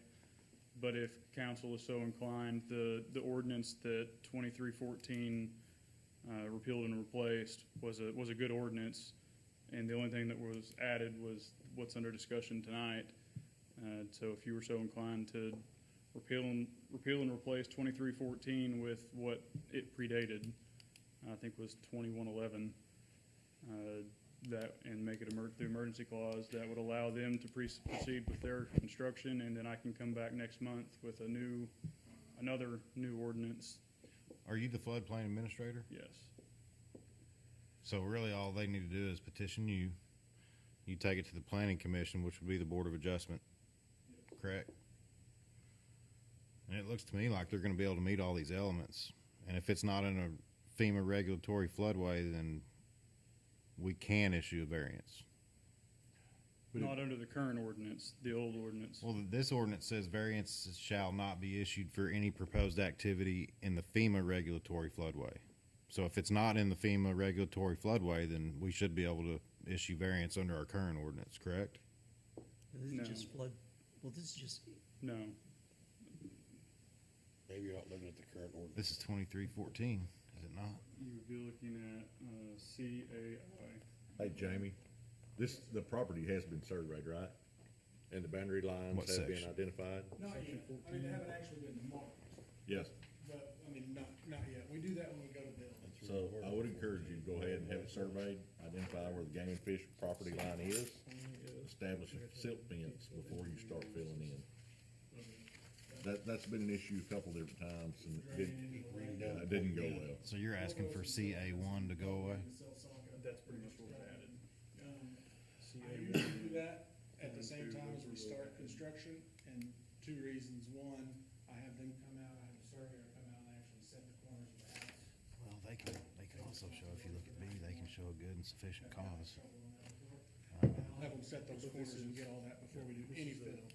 So I'll make sure that happens. And we don't need any ADEQ problems. It's good on your part. Why did we add that? Why did we add that? We've had to deal with that a couple times, or I've heard. Surely I don't know where from. So it wasn't state or federal? That's just our local. We throw the term grandfathered in around like it's nothing, but this is a perfect example of something that should have been grandfathered in. Should we get a letter like Steve was suggesting, from them, Mr. City Attorney? From who? Well, Steve suggested that at one point, there was some type of letter, from the homeowner or something. I'm just saying that we're acknowledging the fact that he purchased, I mean, this was platted and approved in 2006. Right. And you're saying the floodplain remapping was 2010? Okay, so in that light, there's every reason, if they had built the house, that it would have been fine. But now that you're building it later, just an acknowledgement that you recognize the risk that you're building in a zone A, and there is no official baseline elevation in that area for us to determine with the new flood mapping if it's gonna flood or not. So it's just, you're understanding the risk and accepting responsibility for that, because we can't make a determination ourselves whether this is gonna work. And we have to protect the citizens. That may be, the agreement you're talking about may be redundant, because my position as floodplain administrator, I'm charged to ensure that that property is built above the base flood elevation. But do you know the base flood elevation? They'll have to provide that to me. Okay. That's what they, on the elevation certificate, having an engineer come out, survey that particular property, and tell me what the base flood elevation is at that day and time. Also, the city doesn't establish the floodplain, and the city doesn't cause the 100-year rain either, so obviously. They would be taking it on themselves to, when they build anyway. The dam's never been raised, or the spillways. Right. The liability would come from me not doing my job with rules and procedures put in place, and then knowingly allowing them to build below base flood elevation that they've determined, and that I approve based on given information. So let's talk about A again. Mhm. What do you, describe A again? Zone A, I mean, I can pull up the floodplain development code, which describes it more in detail, but it is as the most basic form of floodplain mapping that you can have. Every other zone is identified with like AE, AO, AH. They all have different characteristics, but AE is the standard, and that means that FEMA, when they did their mapping, they came in and did an engineering analysis, and they were able to determine base flood elevations, streamline cross sections, the whole 9 yards. So how would an engineer determine a base elevation if, based on a study of one property? It's the detailed study. They can use, Brixie has in the past, there's two common forms, and that is to use neighboring properties as elevation markers, or the BLE data, which is the kind of latest and greatest, newest mapping that we've got. And that's the most reliable, because relying on your neighbor's data could be 20 years old, and floodplain maps could have been updated since then. So really what we look for is BLE data. And I can go into an A zone with BLE, and it will give you a depth and elevation. Hunter, have you looked at the elevations in the area? I'm sure you have. Yeah, so the What's the LiDAR data elevation? actually is considerably different from this map that you all are provided, and it will show the houses that were elevated properly, and they are not in the floodplain, and then there are houses that may be 6 inches low, and they are. Do you know the elevation of the lowest point in the dam versus I do not. these? No. I mean, that would be, No, It seems like the lot right by that second boat ramp, the 91 lot, has gotten water close to it. The one at the very end, if I recall, seemed like, what's his name, the coach used to live out there. And that's the only one that's ever even got close to being flooded. I think that drainage that runs next to that Right, house has exactly. provided a little extra there. I will say I'm not as versed in this as I probably should be, because since 2023, when we put this into effect, we forbid all activity, and I've not had to regulate it. That regulated itself. I mean, I go to my continuing education and maintain my certified floodplain administrator status and all of that, but in the permitting process, I don't have to worry about it, because we don't issue permits for So to that. do this properly, you need what study? They will do an elevation certificate and. An elevation certificate? Yeah, and all that's listed on our website, and like I said, more than likely, they will go to Brixie Engineering. They can go to any engineering firm that provides that service. They're capable individuals. Hunter, one more question, just as a, sorry, No, that's fine. as a way we might could get around this. Mhm. Was this plat completed before the latest updated firm? Because I'm sure it is, yeah. So Yeah, it wouldn't was that be, 2006. wouldn't that be considered a development, this plat, this neighborhood being developed, wouldn't that be considered the development? Because if it is, then section CA1 under variance wouldn't apply, would it? Because this has already been platted. Even if it's platted, what are you trying to, because it was platted, that we don't have to enforce the The area's already been ordinance? developed. It's not a proposed development is the word. It was developed before the most recent firm. That's the right.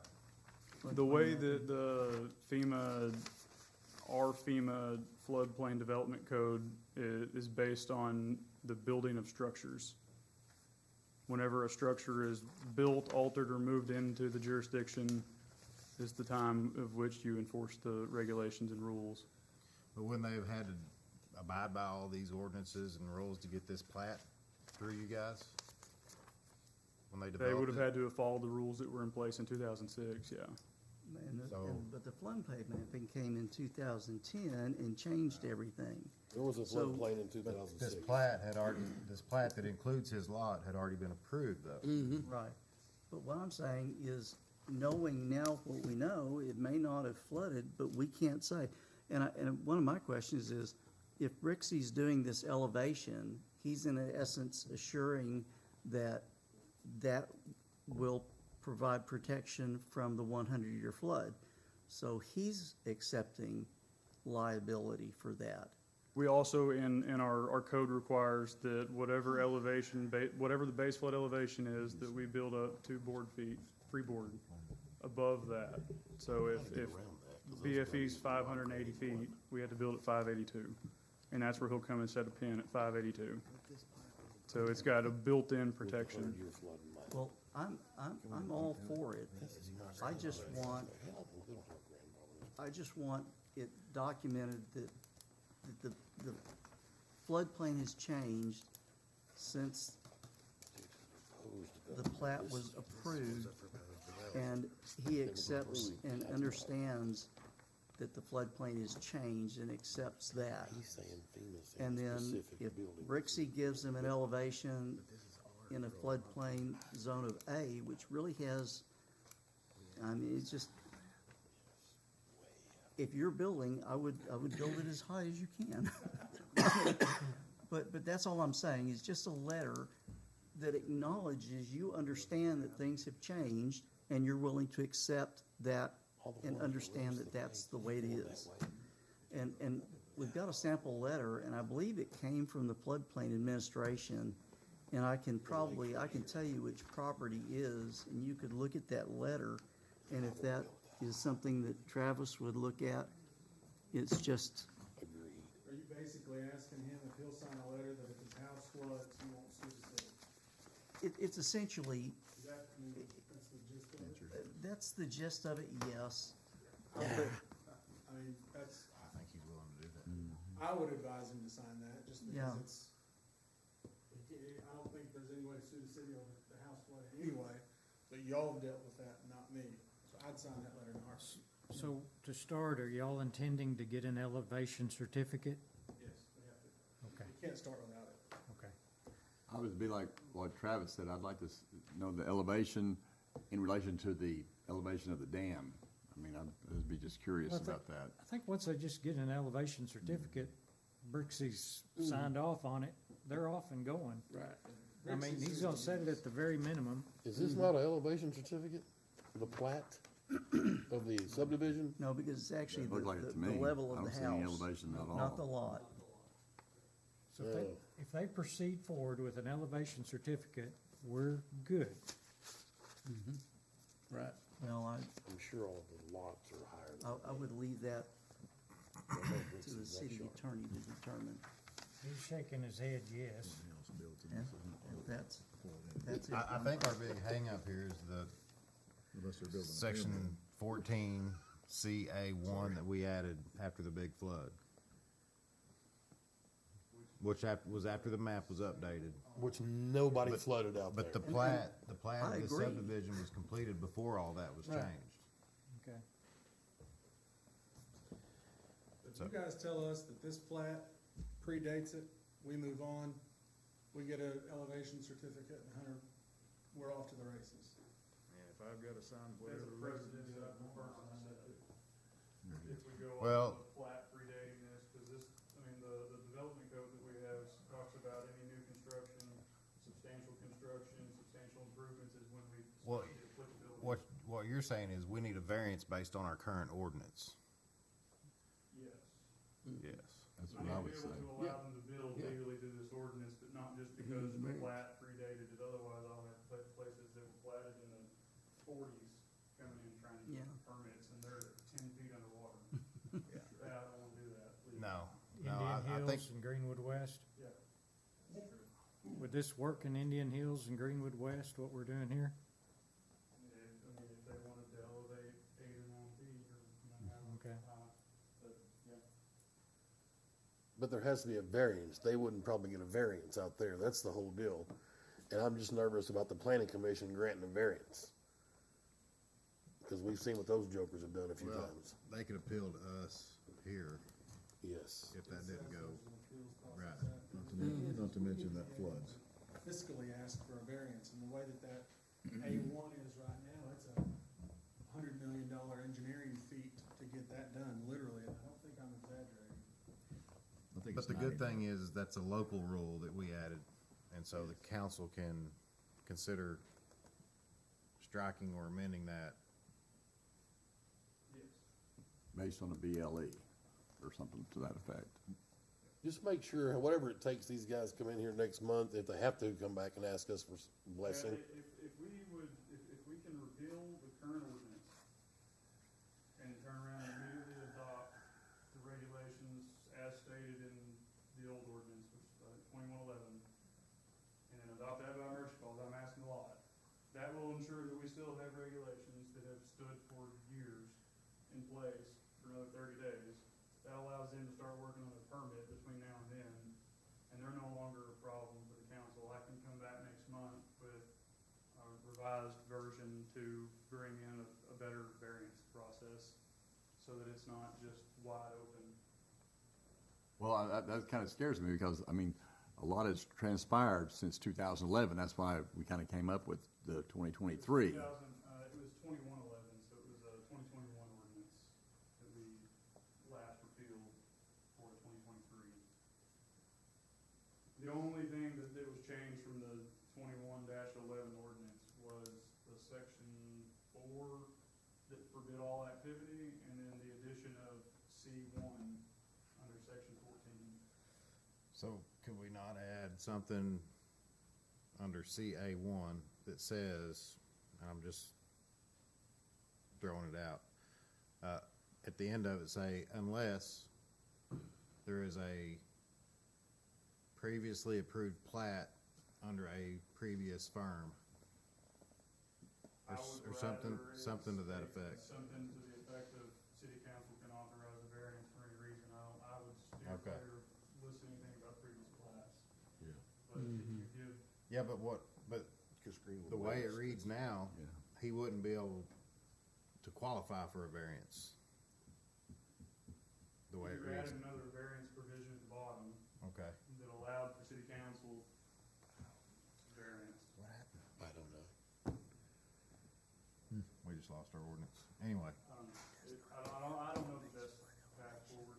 Trying to sort this do we, out right now. do we want to talk about it in codification I'm committee? sure we will. It sounds like we are. Yeah, we can definitely discuss it in codification, and however y'all want to proceed forward, where I can legally authorize a permit for them would be fantastic. And it's ordinance number 2314.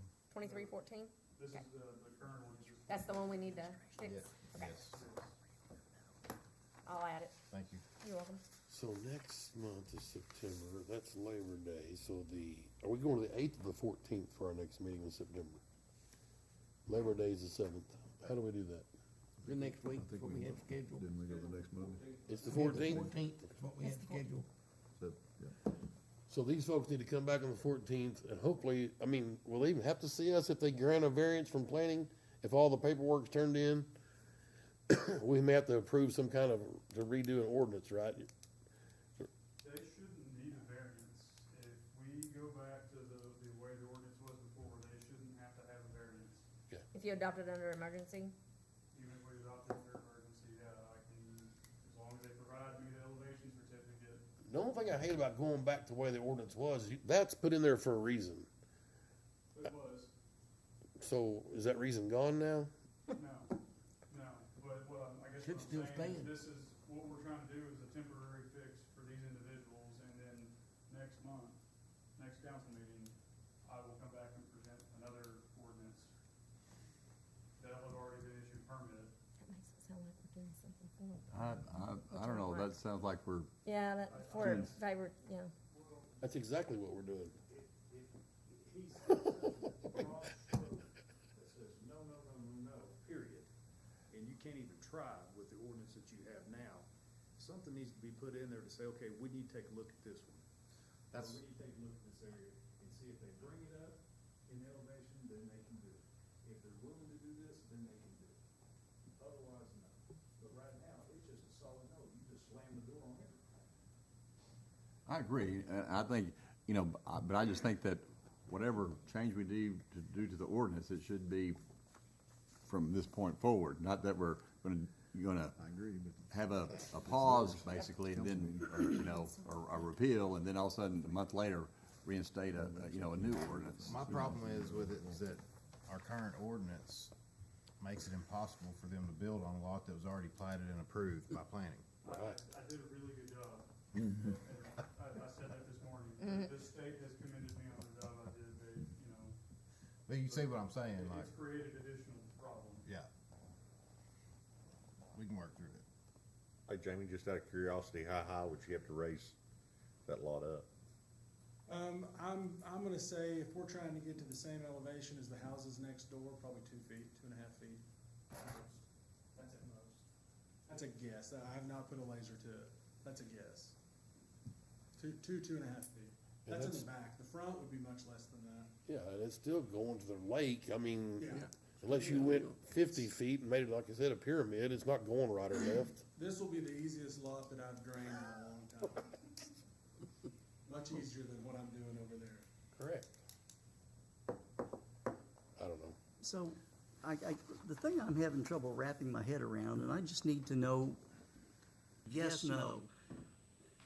There's this ungodly study that has to be done that is unreasonable. Does Brixey's simple elevation certificate do away with all that nonsense? Does he really have the ability to establish a new base flood elevation based on an elevation certificate when he doesn't know? So to make sure you understand the ungodly study Yeah, that I agree with, agree with those terms, was not something that FEMA set in place, was not something that the state set in place. That is literally a term and an item that was implemented here and only here. okay. It's not a FEMA-based study or a FEMA-based anything. That's in our It is a ordinance. Greenwood written ordinance. It's not, we're not trying to take a FEMA-based something and overcome that with Brixey's Okay. one-liner.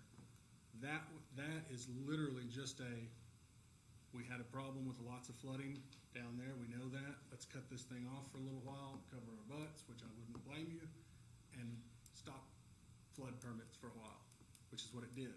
But it had an unintended consequence for some houses that were also in that firm map, like this, and I think Hunter said there's a couple others that are in the same boat. So are a number of houses that are already built. What's that? Yeah, So are a number of houses that are already built correct, On a plat. on a plat that was approved by the city of Greenwood. correct.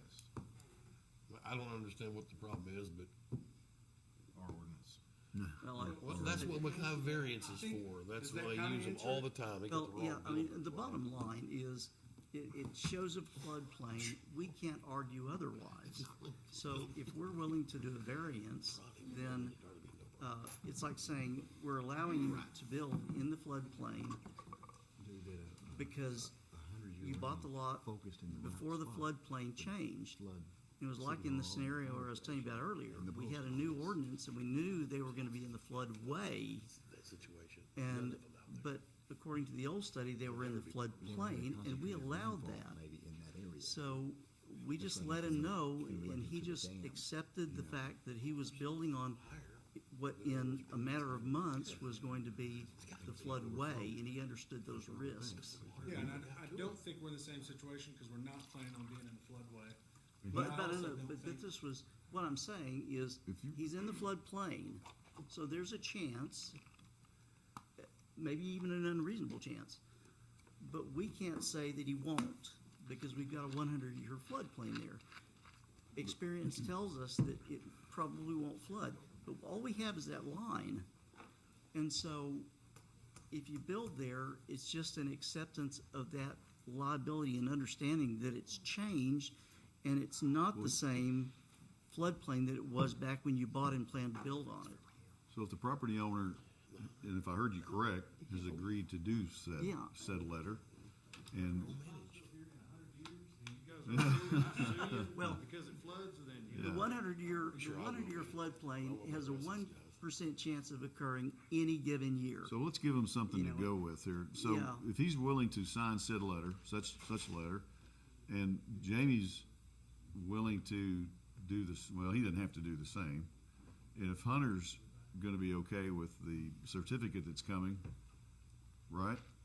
If you're good with a certificate coming from Brixie to establish this process, homeowner, or hope to be homeowners, is willing to sign said document, are we good? I think we have more liability from the homeowner if we don't allow them to build there. I agree. And I'm And all for the I'm the building. guy, I'm sorry, I'm real black and white. Unless Jamie goes in there and literally does build a pyramid, this is not gonna make any difference. I mean, I'm not an engineer or a builder, but I don't see this. Well, And we I have to- understand opening up the can for other, so we gotta take care of that. That's why we I get paid the can, big I bucks. can We'll get close the you can on That's the right. the guy. address Care that we less. applied that to. And you can look at that letter, and again, it was recommended by the floodplain administration, and all we did was write up the letter, the owner signed it, acknowledging wants a letter. the risks, and everybody's happy.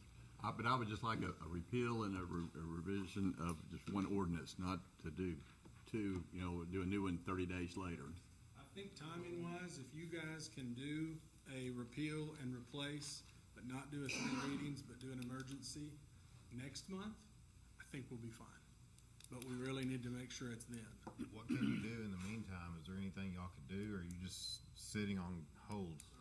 I'll get the survey done, I'll get the rest of the stuff done with Hunter. I mean, I've got a couple weeks of administrative work that can be done in the meantime. It's How not long gonna, will it take for a certificate of elevation? I have to talk to Chad tomorrow.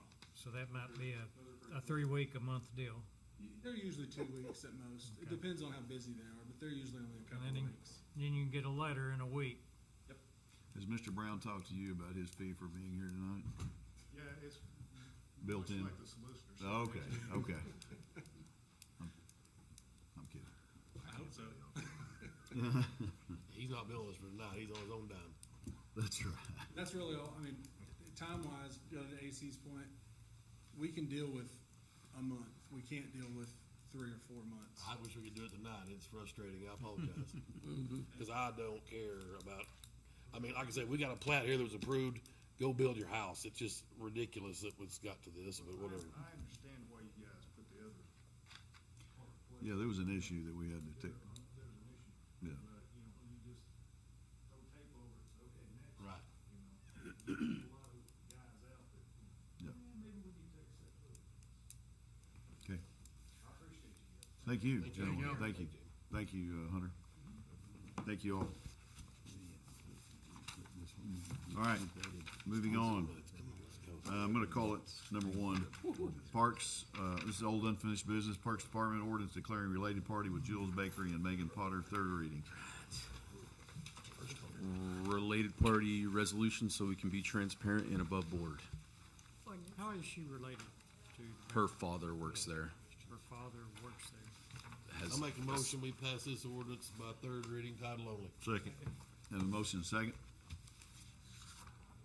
I think somebody down there seconded it before Rod. Mr. Meeker. Okay, he wins. I withdraw mine. You're fine. Mr. Brown? Yes. Mr. Maker? Yes. Mr. Terry? Yes. Mr. Rainwater? Yes. Mr. Tedford? Yes. Mr. Powell? Yes. It's unanimous. An ordinance declaring related parties, authorizing the city of Greenwood to conduct business with Jules Bakery and for other purposes. Thank you. Thank you, Mr. Casey. Number 2 is Rod Powell, parking lot discussion table from previous meeting. Something's passing on I think Mr. Jeff has some information. Mr. Turner, excuse me. Mr. Turner was my principal. Me too.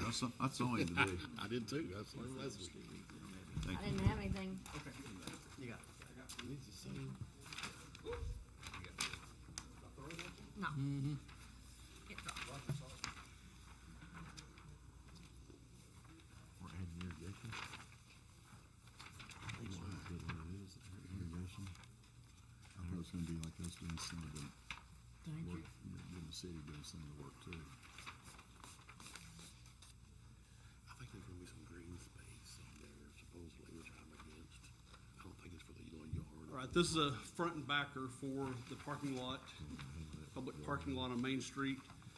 From last month's meeting, asked for a turnkey operation for a parking lot and an adjunct parking lot.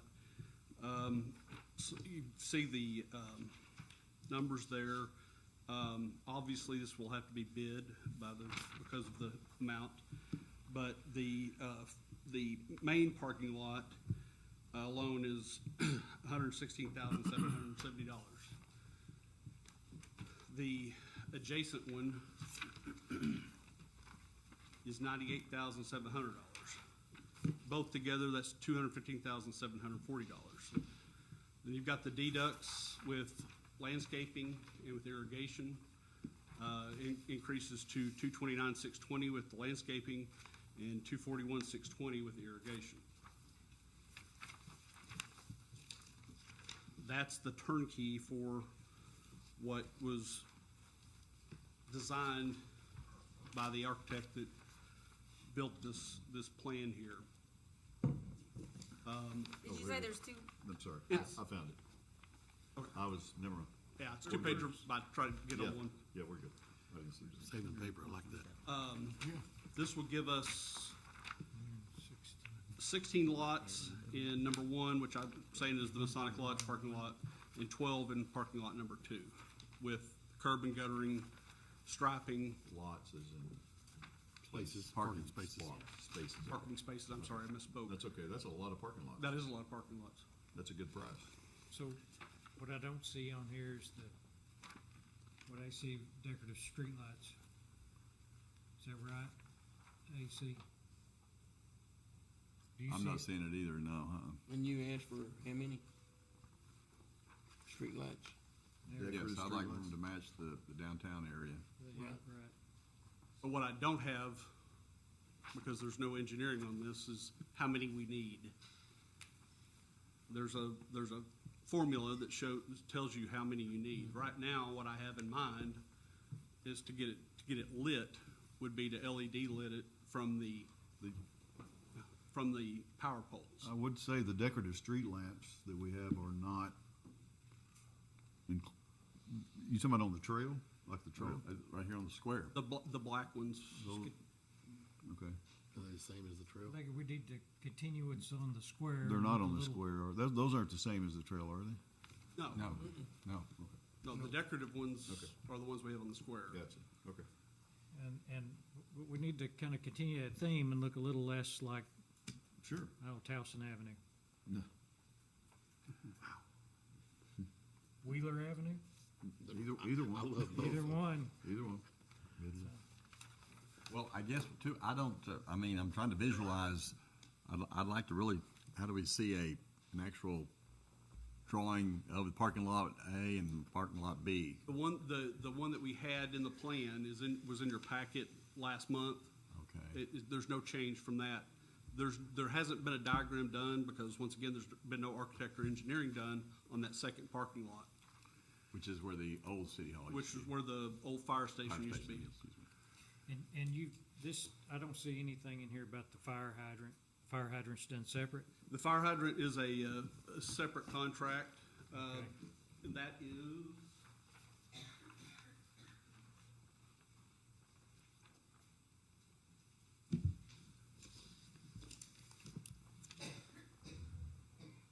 Materials are $339. Outsourced installation is $5,000 for a total of $17,321.90. To install the fire hydrant. The fire hydrant and the, Which the wastewater department agreed to half of the total, up to $10,000 if I remember correctly. That's right. And that's what we're assuming the lodge would pick up the rest, or we have somebody else? No, No, I that mean, was, that would be- that was the developer, which That- is us. Beautiful. So half of the 17 I do not. would be us. So was there, I know we kicked around a gazebo or something in that area up against the building. Was that in the rendering or green space? No, the majority of the green space would be up against the old Dawson building. That's what he's talking Yeah, about. yeah, Okay, yeah, It's- yeah. Not the lodge building, But I mean not- the old, Yeah. But Dunn's yes, Flower, if you will. Yes. That's where the majority of the landscaping would I be. mean, are we talking a lot? The reason I'm not that proud of landscaping in that area, because we need parking for downtown events. I mean, if you're gonna lose, What we would gain in parking spots is really negligible. that's just with more that. stuff we gotta mow and weed and try to keep, you know. Well, and Mr. Powell, you wanna bring up your idea on that part of it? I don't wanna speak for you on the landscaping. Talking about a youth organization volunteering to take care of the landscape? Yes, sir. Okay. Well, if there's a youth organization, Troop 54 would take care of doing the landscaping if it made a big significant impact, which it's kind of expensive in here. If you could just get all the curb and guttering done and the plantings and all that, I mean, the curb and guttering done and all that, Troop 54 would pick up to do that. So as part of that being their home, they It would is take their care of. home, so they could quickly take care of things. What's the irrigation, where's that gonna be at? That would be in that section if we do it. The section up against the old Dawson building. So how much greenscape phase are we talking here to that? I mean, is this very far out? Do we not have a copy of that? I do have copies of that drawing. So it's kind of small. It's pretty Just minimal. 4 foot. So, but if you plant something, We need to water, at least one sprinkler head. Source, so.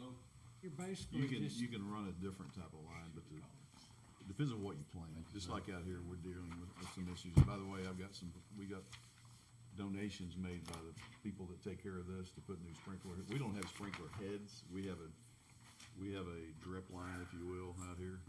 But if you're really gonna make it look nice and keep it nice, you gotta do the other way. Well, again, I just think it's, if this was a, commercial outfit doing this or whatever, you know, I think we would want them to have a certain amount of green space and landscaping, and I think, you know, the city should have should be responsible for some of that too. If we require, commercial development to do it, I think the city should do it too. I totally agree. And if you want it to look like what we want it to look like, Right. with decorative lamp posts, then that's. I mean, I see spots for about 4 decorative lamp posts. Right. I see spots for about 6 other cars. Well, to This me, doesn't include that additional parking lot. No, your other parking lot's back here. I mean, in this parking. Yeah, I know, right here's what you. 1, 2, to me, 3, 4, 5. I'm just Well, I don't thrilled think that we're they getting more needed- parking than we ever had. I don't think they wanted, and I don't know whether it's Buddy's thought process or somebody's, I don't think there was a desire of parking directly into the front. Oh, yeah, right. Maybe along Main and. Yeah.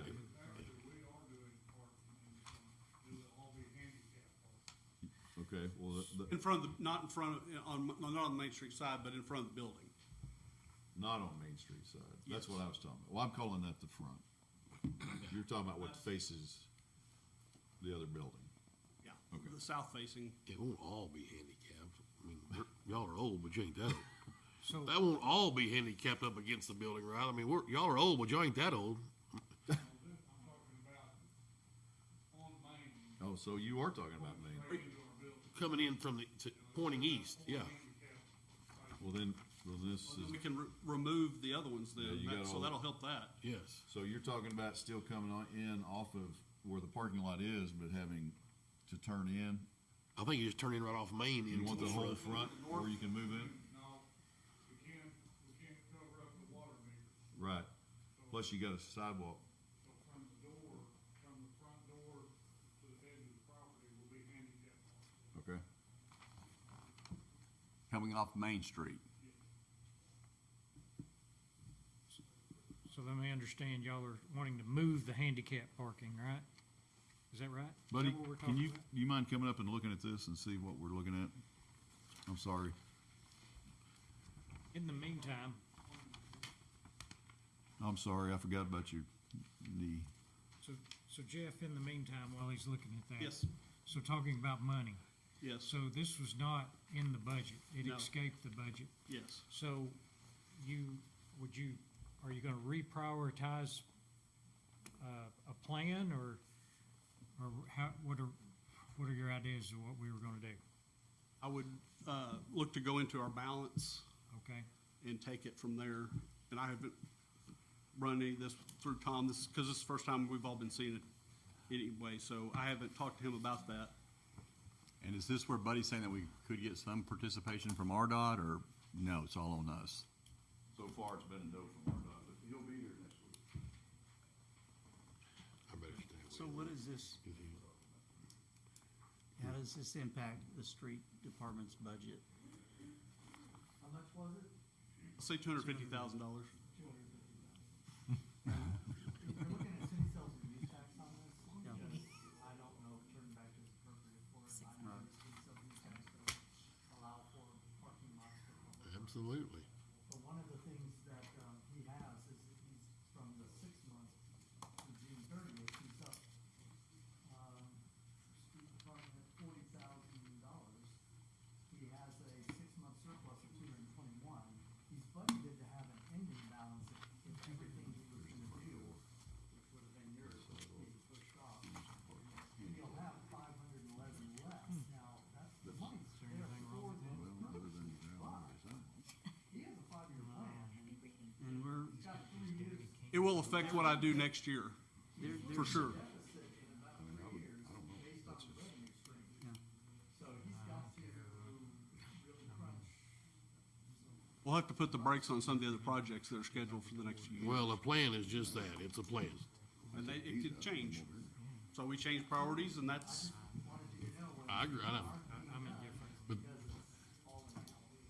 well, I probably shouldn't even speak because I'm wearing both hats here because I'm sitting here and I'm also a member of the lodge. But this is something that needs to be done right now so those guys can get in the lodge. I mean, we can't get in without the parking lot, the way I understand it, as far as getting a certificate of occupancy. So I'm hoping that we can read. We've So- already discussed that. They're not penalized on their certificate of occupancy. The council's already said they could move forward. Oh, wow, good. Is that a variant, what, is that, I'm not questioning that, I know we talked. sure, have to agree on that, and they're not listening. You could allow entrance into the certificate of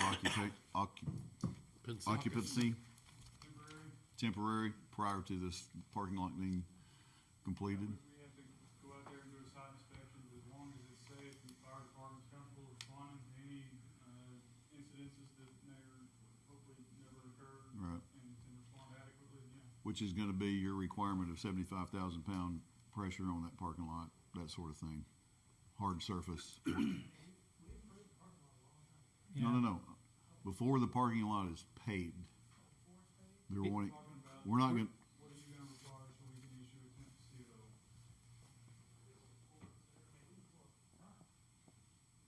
you can use Main Street, thank you. We're back to our conversation last month, and Tim, they said as long as they're okay. they're Well, that's okay the- with it. I knew the fire chief would be okay with it. He's okay with it. He's got two hats too. He got 3 hats. We Sir? realize this isn't gonna happen that quick. They'll be able to get their CO. Okay. He got 2 hats, man. He also my cousin. There could be more than that. Is the other parking lot, It could be more than. you don't have any drawing of it yet? I don't, because there wasn't any architectural renderings of that at But it'll all. look similar. Very similar, very similar. That space has none of the, foundation left from the fire station. It was all dug up. So we're going on, straight on grass right now, so there's a little bit more, undercut that will have to be required in there now without that being there. You know, so. So, this that you handed us from Bean, it would, that's for budgeting purposes? Yes. It's gonna have to be bid? It will have to be There's bid. no reason for it to pass a non-competitive. That's at your disposal. Because you're talking at least 2 weeks running the newspaper. An opening, we'll have to do the opening on the 14th, so we're 6 weeks out with that already. So your only reasoning would be time, which I don't know if that's a really good reason. Well, Mr. Powell, where were your suggestions for the 4 decorative lightings? Because I want to make sure that they're included in this. Well, I thought on all Each four of end. those radiuses. Is it, okay, I was just saying, that looks like four right there on those four radiuses. that's what I was thinking too, yeah, that'd be a good spot. But I'd like my, making sure included in this budget proposal, so I'll which I have figure. them add that to their price. Now, you have another add-on, there's gotta be utilities moved, right? There's, the guide wire has to be moved. Right, is that, how And much cost is that? it's not gonna cost anything outside of our normal budget on that. Okay. We're gonna add a pole and move those, so that those guide wires won't be in the alley there anymore. Now, this proposal, is it for the other parking lot on, over the Yes, sir. fire department? Yes, sir. The $250,000 includes the other parking lot. Yes. Oh, that's cool. That's all of it together. All right, will there be, is there lighting allowable in that parking lot too, or? I'm not, all I'm seeing is here's this one. Yeah, no, we didn't have the decorative lighting on that one at all. But that, we could add that back in too. I can add that. Well, The I problem mean- is we don't have a little drawing of that one. It makes it a little bit more difficult for y'all to see tonight, but Yeah, I mean, I like seeing this drawing, but yeah, I'd like to really, I guess, sight unseen, I'd like to have decorative lighting in that area too, you know, because I know, again, in the past, you know, I mean, it's pretty dark over there. absolutely it is. And, I'd like lighting in that area too. And I think, you know, I mean, we've got the possibility of really dressing, you know, that whole area up, you know, I think would be very nice. Just kind of look at the picture he's got up on the screen. You can see the top You green can kind of square. see where it is there. The top green square, you put some decorative lighting, and then you never know when Mrs. Butler might be willing to give us access or allow us to purchase that other green area there where the old city hall was, and then you really got a thing going. I continue to ask. I know, I do too. I do too. Yeah, we could go towards the old Owens and Oliver building with that decorative lighting on, yeah, there you go. Yeah. Sir. So, but it's really that green space right there, the first one that Tom just circled or whatever is Yeah, what we're talking about right now. Oh, that's ours, the old fire department. Yes, sir. How much actual throw do the decorative lights on the square provide? I feel like it's still That's what I was pretty gonna dark. say a while ago. You need to make sure that these lights are serving the purpose you're asking them to do. You've got 13 around the square. I feel like they are more of just that decorative in nature as I far would as. agree. I Now, feel like you those- were talking about security purposes as lighting the parking lot up. I will tell you But when they put the ones on the square, everybody said, hey, it looks like a landing strip, you know, Well, so sure, that's- it lit it up pretty that's- good. But I will tell you that those lamps are probably not obtainable. Is that right? One, you just took one down. Yeah, I just took one down, so I've got one. You got But- one, okay. And I'm not saying that because I think that's Right. exactly what we need, but I know, We're gonna need additional parking I lot think lights. so. You know, the ones on the trail work really well. Yeah, those are different and they are made to do that. Yes. They just cast down. Yeah, these and- lights on the square do this. Yeah, it just doesn't throw much light, so I think regardless of what we do, we're still gonna have to have some additional lighting for the parking lots for safety and security. Now, by decorative lights, you're just talking about the pole. Whatever's attached to it, throwing the beam out can be whatever we want. It can, it just goes from decorative, if you're not careful, it goes from a decorative pole to an ugly light. Mm-hmm. Go ahead, Casey. Those trail lights, you also have some more recent engineering on them. Right. Where you can actually see what kind of light they're. What it does, yeah. What kind of space Yeah. they cover a lot. Yeah, your trail lights, What- yeah. Whatever you do, No, I was, would like. yours aren't, yeah. Would like to see the receptacle added, which didn't cost much in the beginning, but it Top and bottom. adds a lot for the Christmas decorations. Absolutely, yeah, we'd want the, banner and then the, outlet on the top and the outlet on the And bottom. We want to continue our holiday Yes. theme from the square. We can go, keep going further north Again, now. You can always, Again, less like Towson Avenue, more like a place you want to live. you can also consider bollards to add, to go with your light post. That helps when you get out of your car. It helps at Bell Park. It helps in the square when you're walking around. So, and those are, well, They're cheaper than the. They're cheaper than I'm the- not talking about replacing them, but as an addition. Bollards around the decorative lighting? Like in the square, you have the 6 foot or 4 foot bollard lights. That, Oh, on that the highlight square. your sidewalks. That are in between the decorative lights. Yeah, okay. That'll throw you some more light if we did that on the Main Street side for So sure. if you got those going into your lodge, either side, that would be. I guess I know, yes, because it's been a while. We may not be able to get exact lighting, but I sure would like to see something close. I for think us we can get to- close. To look at. So, the property line on the south side, Yes, right there by the old Western Auto, yes. does it come right up against it, or is it, how close is it? Where is the Western Auto? We Compared to actually the own part of that building, do we not? Yeah, I think it's in our. Kinda, sorta. Yeah. So that- We're, I mean, for practical purposes, right up against it. It's the wall. It's Yeah, the wall. It's actually a little bit further into the wall, but, we won't, Okay, We're not gonna claim that. we're not gonna claim that, but, yeah, So- we're gonna go right up against the wall with the, So drainage. Yes. We're not gonna do anything to impact them negatively. not negatively, no. If anything, we'll improve it. So I would say this, I mean, right now, they're estimating the auxiliary parking lot to be almost 100,000. Yes. However, it says no plans were supplied for this parking lot. So that number could be higher, especially since They we're were adding. pretty high on that on purpose because it hadn't been engineered or But architected. we're also talking about adding decorative lighting. Yes, on top of that. So I'm not sure it wouldn't be more prudent just to get these guys into their building to complete this now. And let's hold off on the auxiliary until we see closer to the end of our budget year to see what is doable. If they completed the plan as it's presented, they would fix it to where there's still access Yes. to the additional parking lot. Even if it's May- not paved right now. I kinda like your idea, because then maybe we could see if we could acquire that other, where City Hall used to be. In the meantime. And we see how these lights that we're talking about, if we like them, and just buy additional ones for the parking lot behind. I like that.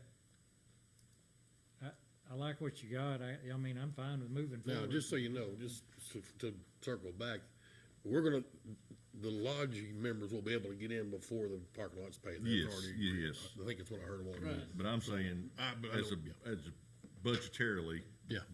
doing this, and then let's wait and see what the auxiliary parking is gonna Cause it'll cost. come in handy for the Christmas parade and Yes. stuff like that, I mean. But that way we could see the rendition of the handicap parking on the Main On Street the side. Main Street side, yeah.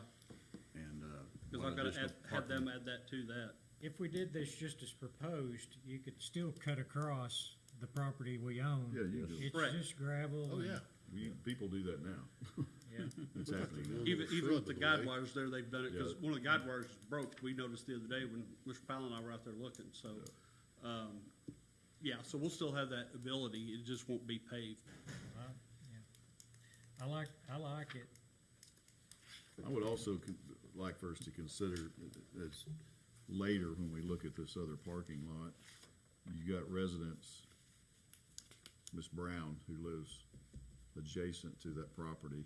I want to make sure we don't do anything parking lot. Well, I know she lives there, and I know it's a kind of a parking lot, but it's not been deemed a parking lot. Making sure that the lighting we provide is not intrusive to that home. Will be, That's where it the makes trees it on that down. candy there will protect Yeah, that you can do- house. You can do a lot of things. Of You're course, talking about Susie the owns police the house station? too, so, Does she own that, or no, Susie owns that as Susie well. owns that too? Yeah, I think she. I thought, Both lots, I thought Bob bought both of them. he did. That, when we go into the second parking lot. And I'm still, like I said a while ago, I'm still kind of working on her, see what we can come up with on future for that Oh, spot. Susie? Yes. Yeah, she runs when she sees me. I know. I don't think time is an issue to waive competitive bidding. I think probably need to move forward. Or do you think time is an issue and that we need to move on pretty quick? I think it needs to be bid. Yeah, Yeah, I mean, if you're gonna be able to get in anyway. right. How long is this temporary? Injunction. Okay, So, Nice. I like so that. before it goes out to bid, we need to, you need to get the lights straightened out. Yep, sure will. Other than that, it's fine how it's presented. Is that? Is there gonna be I'll go- irrigation on the could- lodge yard? The next council meeting, could you have the other parking lot in here and see where we can see the director lighting would go into that parking lot too? I'll see if they can't come up with some kind of CAD drawing of just what it would look like. Okay. More conceptual than actual, this was done professionally, Yeah. so that's the difference. are you, Rod, I'm gonna ask, are we irrigating the lawn on the lodge or just the green space? I think they just provided for the green space. Okay. I think Tim wanted to mow that every other week. So He's volunteering. No, dog. the bid, does the bid need to include this landscaping? It's in there, Or, I think. or is that something, is that what you're talking about, the troop is gonna take care of Well- all the landscaping? Well, yes, I mean, I think we could. There may be a lot of washed rock out there. Well, I mean, the landscaping is in the bid, but you guys are just gonna try to maintain. Yeah, I thought What you would do the were gonna say. landscaping and then the troop More maintain. rock you can put in Are you talking the about the maintenance, or are you talking about the development? I'm, He's between a rock and a hard spot. how much work, so it's amount of work, we could do both. If you just mulch it and do what's been done out here, Right, you're looking for a long time of landscaping. Yeah, for But sure. if you do what we're gonna get done soon, hey, donated, Just maintain it. rock, gravel, or, if river it's a- rock. If it's a problem with the cost, we'll do it. If it's not, go ahead and do it, and we'll just maintain it. I like Plan B. Okay, I like Plan B. But if it comes down to the point of decorative lights and looking like Towson Avenue, put that money into the lights and we'll take care of the landscaping. I know where you get some giant boulders. They would look good. They would. They would. Okay. It took up a lot of space. It's,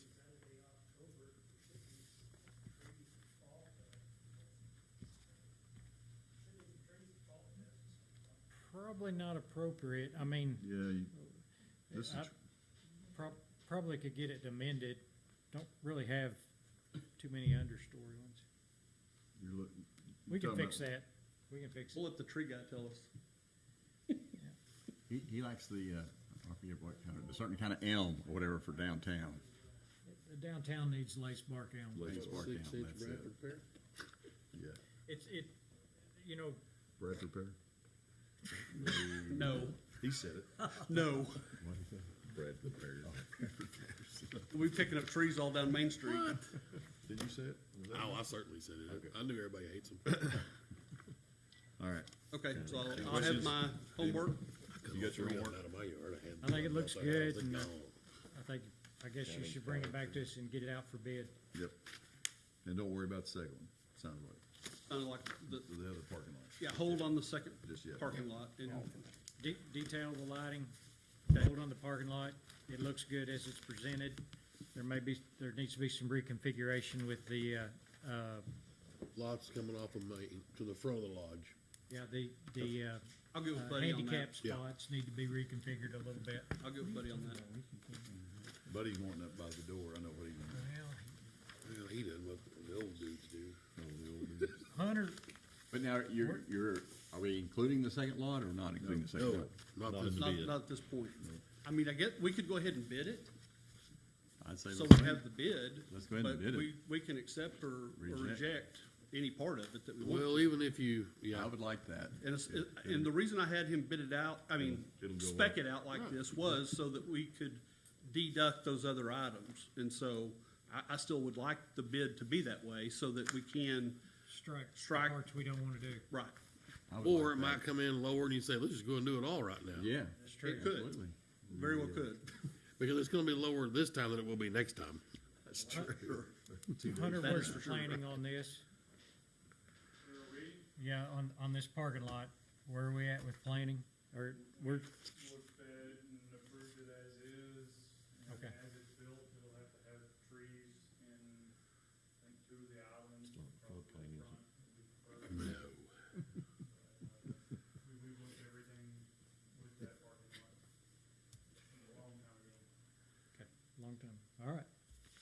It's not in zone A. It's not floodplain. It is not. So no action taken, just presentation? No, no action taken. Thank you, Jeff. You bet. Number 3, Rod Powell, special call meeting times discussion. Okay, we were clarifying.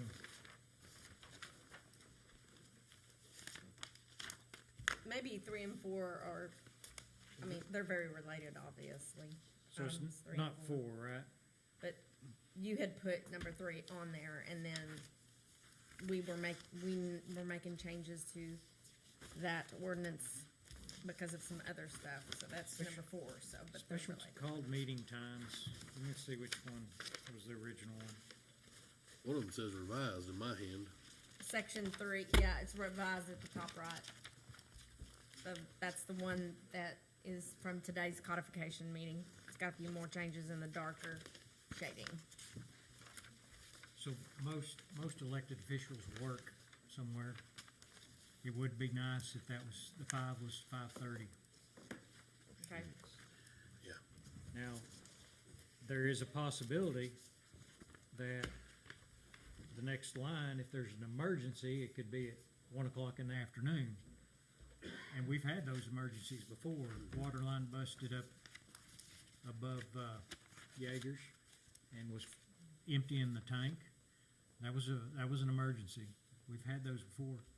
Accepting Dale Gabbard's resignation was an emergency. That happened at 11 o'clock. So there are legitimate emergencies, so that can be fixed. But to accommodate elected officials that are working, I think that should be 5:30. I really like 6, tell you the truth. 6. Okay, then 6, I like 6 too, as well. That works. Y'all want it changed to 6? Yeah. Right. I mean, it is hard to accommodate someone like Steve who's constantly, in and out of the area, and Ralph too. Ralph, he's all over the state of Arkansas anytime you call him, so. But for the normal business hours, 6 would probably work the best. Is there a time actually listed on this, if I'm just blind? Section 3. Section 3 highlighted. Oh, 5, there it is. You want a 6, okay.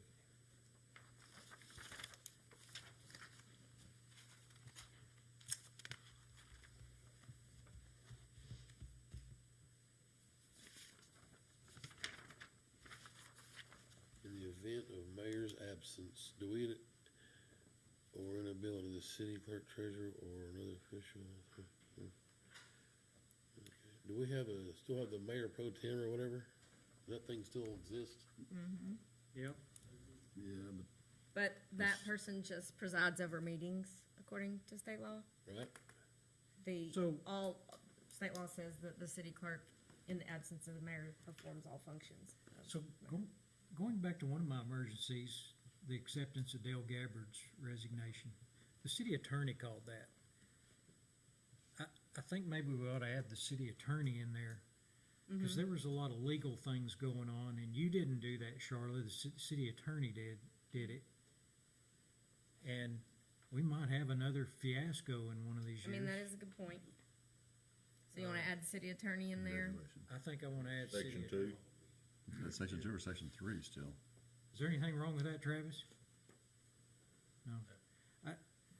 Because, Mike was handling all that. The city attorney was handling all that, and he called all of us and said, I need you if you're available. And I said, what for? And he said, accept the mayor's resignation. I said, you tell me when, where, and what I need. I'm dropping my tools and leaving my ladders. We'll be there. I think all of us told him the exact same thing. So. We also said that 2 council members from the same ward, that's a new addition. Hunter brought that up, and we liked it in the codification committee. Love it. Because there might be some problem, where it's bad enough that 2 in this ward, have a pressing matter and can call it.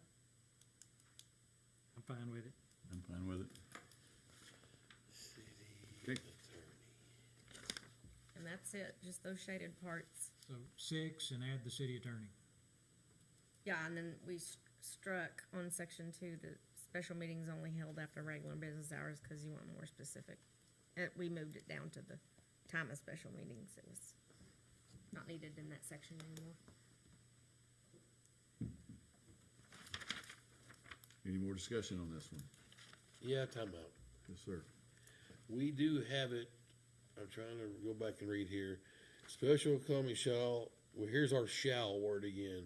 Which section are you I'm in? in section 3. We just talked about shall be held only after 6 PM. Is there, okay, unless there's an emergency declared by the mayor. I want to make sure what Rob was just talking about, that we're not restricted to not being able to have one at 11 a.m. Unless an emergency. Unless it's emergency, you are restricted. That's what I'm saying. So, You think more than the mayor should be able to declare? well, I mean, if the mayor was resigning in the instance he's talking about, so I don't know if Dale scheduled a meeting to resign, maybe he did. No, the city attorney I mean, the did. city That's- attorney, yeah, but I'm just saying, Mike did that. That's why I wanted to add him. But you're adding the city attorney. so, but I'm more of a time situation. Instead, right now, it looks like we're handcuffed to after 6 PM. Unless it's an emergency. Okay. Declared by the mayor, or in the event that the mayor is not available, the city clerk or city attorney can call one. Is that the way I read this? I think it should be mayor/city attorney. Okay. By the mayor / or? Or city attorney. That's for the ones that aren't at 6 or later, for the emergency ones. Right. Okay. For an emergency. Councilman, you just out of luck, you gotta do it in the evening. Oh, Okay, I can live with that. You wanna add city attorney / city attorney there on the mayor? Or city attorney? Or see, I think so, in section 3. Brad. Or two of the council members. The only reason why I say that is, let's say something happens to the mayor and the city attorney's out of town, or they're both involved in the same incident and they're incapacitated. I think you're. Well, if they're out of town, it's the city clerk Well, that's. yeah, it says, it has a third stipulation. In the event of the mayor's absence or inability to act, the city clerk, treasurer, or another official authorized to ACA 40 shall have the authority to make such declaration. Yeah. It's got that in, yeah. The city attorney be included in under 1443, 501, so if you look at it today. No, it's not. So we do need to add or city attorney in there. If you would like the city attorney to be able to declare something. Why wouldn't the state include the city attorney in that? I don't know, they don't have it, it's not in there. Probably because the city attorney's not here mainly a lot, you know, and stuff, I mean, Well, not in Greenwood. Legal Some city represent- attorneys are in the house. But he doesn't work down here full-time or whatever, but a lot of them do. So we need that, this is. that statute doesn't say it. Just add it, sounds like. Say or city attorney? Yes. Okay, It's for notification of the press, isn't it? right, just those two, and then if the mayor's not around, then it goes to the other, yeah. I mean, let's just say that y'all are on a convention in El Dorado and the Right. mayor has a heart attack or something. Yeah, Wow. stroke. Not gonna work. Stroke, whatever. Stroke. Change it? What's Okay, the- so what are the adding the odds? city What are the attorney odds? and the 6 PM is what we're changing here. Hold on, and let me ask Yep. one other question. Okay, so, you know, this applies to me, this could apply to Ralph, whoever, might be out of town. If you're talking about in terms of notification, if this is a non-emergency, then a 2-hour notification wouldn't be sufficient for, you know, me for one, and whoever else is out of town. And we all want to be here for these meetings. We don't want to have somebody voting in our place. So can we extend that time? Well, that time is in there just because FOIA, it's to comply with it, but yeah. I mean, FOIA is 2 hours, but we could make it 3, and we're still in compliance with FOIA. I mean, Make it's it more- it's you more make it restrictive, Not less. or whatever. I would be comfortable with 4. But, you know, I mean, if I'm out of town, I'm not gonna get back here in 4 hours either. Yeah, not less than 2 hours. Yeah. Normally normally she sends something out and says, hey, can you guys meet tomorrow for a special call me? I mean, usually we get 24 hours, Plenty of a lot notice. of time, Yeah. or more. I mean, Okay. unless it's a broken Or usually she pipe finds out something that morning, spewing sewage. it's not gonna be till 6 o'clock, you know, so it's gonna be really more likely more than 2 hours. But she would still probably tell us by 10 a.m., hey, Sure. boys, y'all, we got an issue. Yeah. She gonna give us ample time.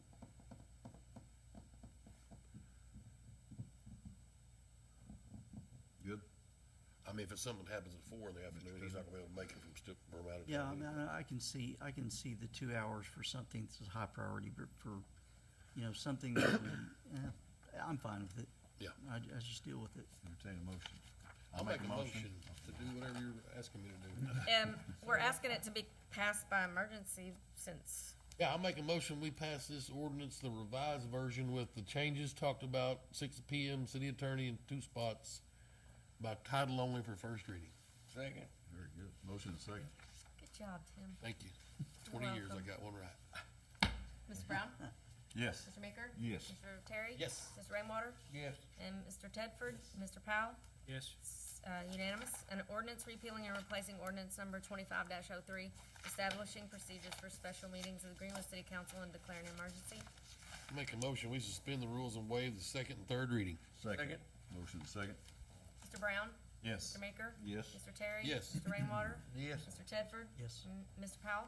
Yes. Unanimous. Motion to adopt the ordinance. Second. Motion and second to adopt. Mr. Brown? Yes. Mr. Maker? Yes. Mr. Terry? Yes. Mr. Rainwater? Yes. Mr. Tedford? Yes. Mr. Powell? Yes. Motion to enact emergency clause.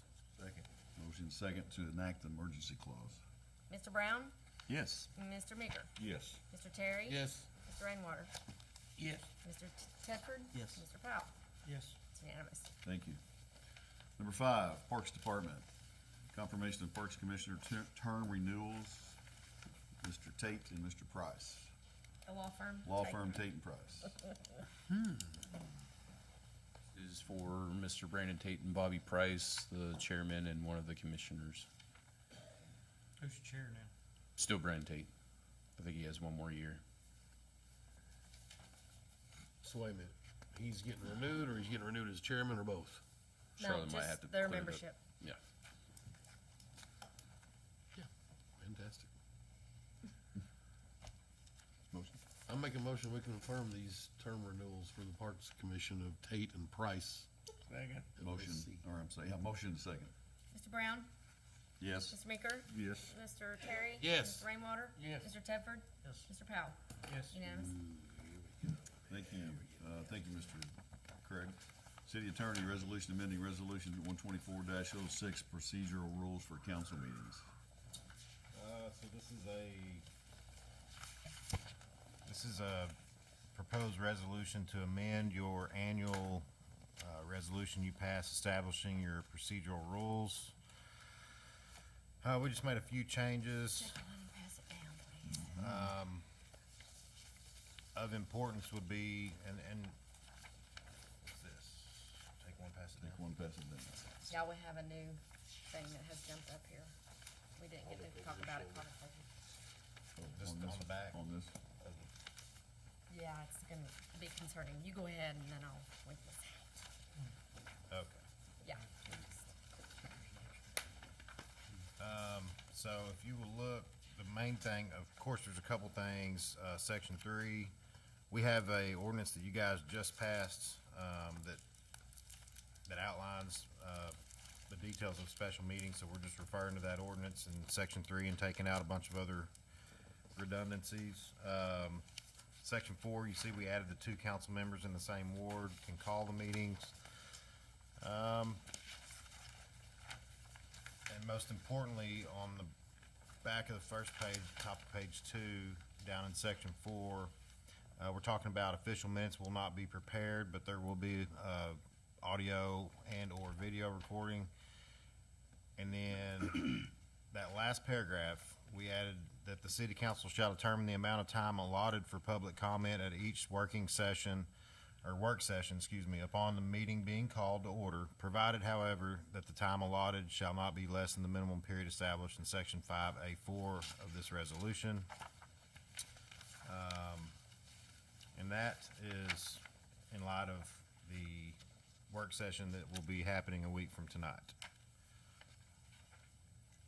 Because we would welcome all the public comment that needs to be given to us, but, you know, we're asking that you guys would set the time for public commentary, but not less than 5 minutes, which is what is established in your normal procedural rules for regular meetings. So, I want to like opine on that if I may. I had talked, when we were talking codification about this, my thought, and obviously it's your choice, is that even though we already know or we suspect that this will be a very long meeting and very important to a lot of people, I'll be much surprised if this room's not packed with questions and comments. So I thought it appropriate, just my 2 cents, that we give them 7 minutes or anything over 5, just to say we're giving you a little bit more time than what you get in a normal council meeting. That's just my thought. Because that's basically the agenda, there's not a whole lot of other stuff. And that's all we're doing that there's night. no action that'll be taken, Right. so that's why it's a study session or a work session. But normally y'all just use those for your budget planning, and We there's have not a a- lot of public interest I'm not sure or that- comment. So there'll be a sign-up sheet like there always is, like we do any meeting. And people that speak will have to have signed up, come to the You need microphone. to get you a digital clock so they can see a We're- countdown. We are planning on actually putting it on the screen, I think, Tom, Yeah, or what, yeah. a timer, so not just me and you guys can see it, but they can see it themselves. So after we adopt this resolution, we can say the work study session, we're gonna set it at 7 minutes. That's, And the council law says yes, and so. So the way it reads, Mr. Powell, is that y'all would have that option at the beginning of every study session. any meeting. As as the need changes from setting to setting. Probably it'd be proper to, next Monday night's meeting, just open the meeting and say, what does the council wish that, and we're all gonna say 7 minutes, or whatever. It'll have to be general agreement, because there's no voting. Yeah, upon the meeting being called to order, the mayor will ask the council to set that I understand. procedural rule. This ordinance sets a location for our regular scheduled meetings. Are we confident that this room's gonna be adequate for next Monday night's meeting? And should there be leeway in this to allow us to have these meetings off-site in special? Like at the pavilion or something. We have live stream and our camera set up in here. Yeah, that's the thing. For our recording of our live streams, but, I mean, I can give always up. take a voice recorder in that other little movie camera, but we just probably might not be able to live stream it well at another location. I mean, we have done this back when COVID hit, trying to do that. You can barely hear stuff when you try to do it without a sound system. But like the PAC. Yeah, Yeah, yeah, I places don't like know that. what their deal is. Somebody may be able to plug it in and live stream, I don't know. And that's certainly a consideration. I just feel like if you're signed up to sign, and so not, it very well could possibly be, we've had standing room only. I know most of us have seen this before. Yes, sir? Can, yeah, I mean, sure. My only issue is that it's not an issue, it's just, to me, it's city hall business, and you can't, I agree. and you can do it anywhere, I get that. But if you sign up to, I think it's better. very well, people could be standing in the foyer, because we've had that before. And people probably won't want to leave just because they're through speaking. Well, they're gonna have, excuse me, Mayor, but You're fine. the orientation stuff will be going on, the PAC will not be. That's available. right, that's right. We picked a school night. That was, Intentionally, just like you picked the snow for the police vote. we didn't really do that. Well, in section 2B, it talks about the date, time, and location of regularly scheduled meetings may be changed and/or canceled. Are you saying you'd like that under the other?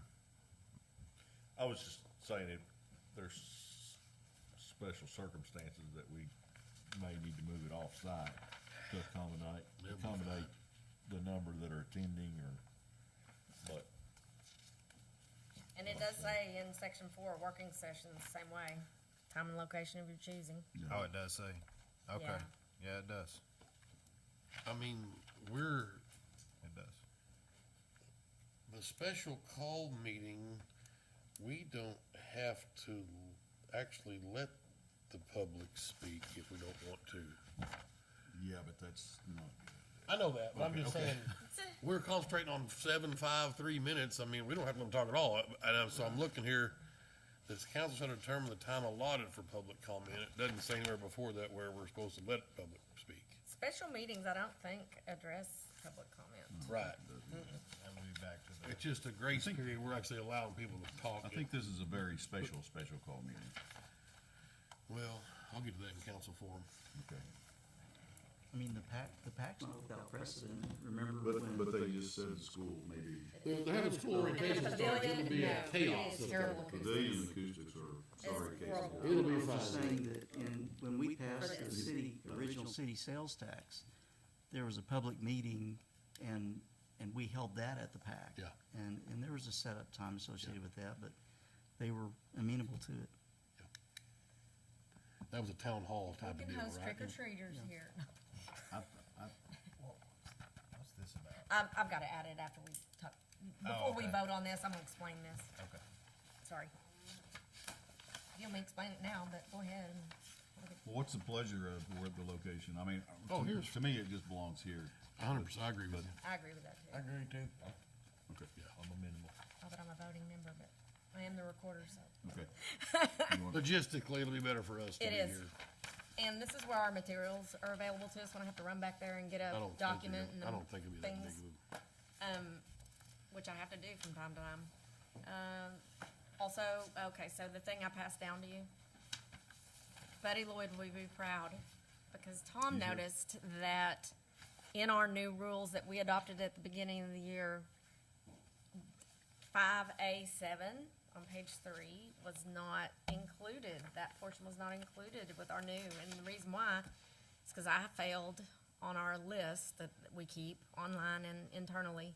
I didn't show the resolution at the first of the year amended. We adopted that later that Buddy recommended. We put it in there later, like a couple months after the initial procedural rules adoption. And when I went to do the new one, I just went to the first one, and it didn't tell me that it was amended. So I thought it was just the one.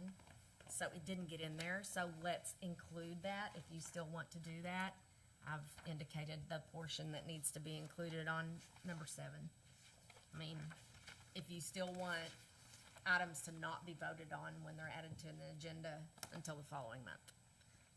You remember requesting that, Buddy? So, probably does. it was a good catch, and I apologize for that error of omission. It was an innocent mistake. So, Do you understand? no. Number 7 on page 3 I've got of a this different revised. 7 than you. Yeah, that the thing I new- passed it's down the new one you got. needs to have the indicated language included in Here, number 7 here you on our rules as we're amending them now. Because it was left out at the beginning of the year. Yeah. When you adopted the standard rules, what was presented to you was the one that was replaced and repealed. Did not present to you the one with number 7 in it, which you voted on after, the one that. It was another amendment. 1.504 was the one that is what's being used, that you see. And the minutes said there were no changes throughout 25, but there were.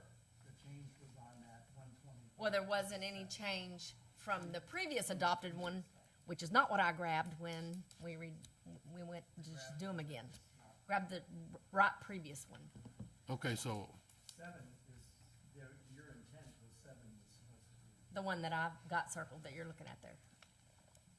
That I marked with a pen. It needs to be brought into this amendment. and replace this 1, 2 sentence one here? Yeah, that, Right, that yeah. pen indicated one. I see all this. No, It's he- replacing this? So this one, this is what y'all adopted at the beginning of 25. There was an amendment halfway through the year that added that. Yes. And when she redid for 26, she put the old Yeah, in there and didn't we just get need to bring that back in. It's been discovered. I hate when they get buried. I hate more words. And also, it's a rare time that I made a mistake. Those key items and agenda meetings. You get It that? happens. We have to wrangle a lot. That's what that says. You have to get back Discussion will take place. You have to get back awards. Did not understand. I'm still clerk of the year. What do you s- I do most of it right.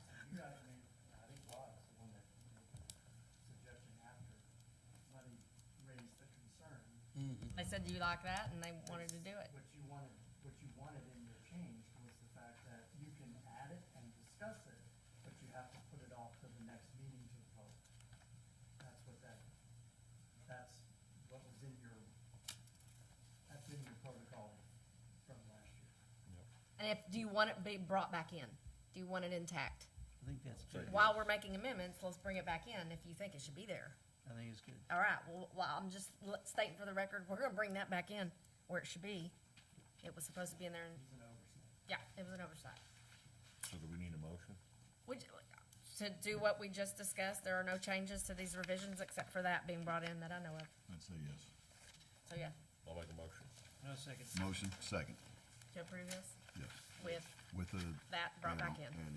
Brought back in. All right, hang on. One last question. So we add something to the agenda.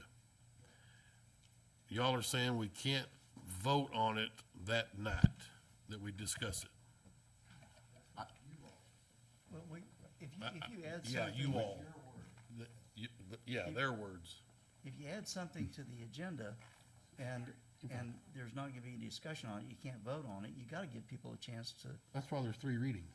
And it does say should and not Yeah, shall, yeah. by the way. Thank you. yeah. I mean, It's just if- saying don't do it Thank as you, I an can read. emergency.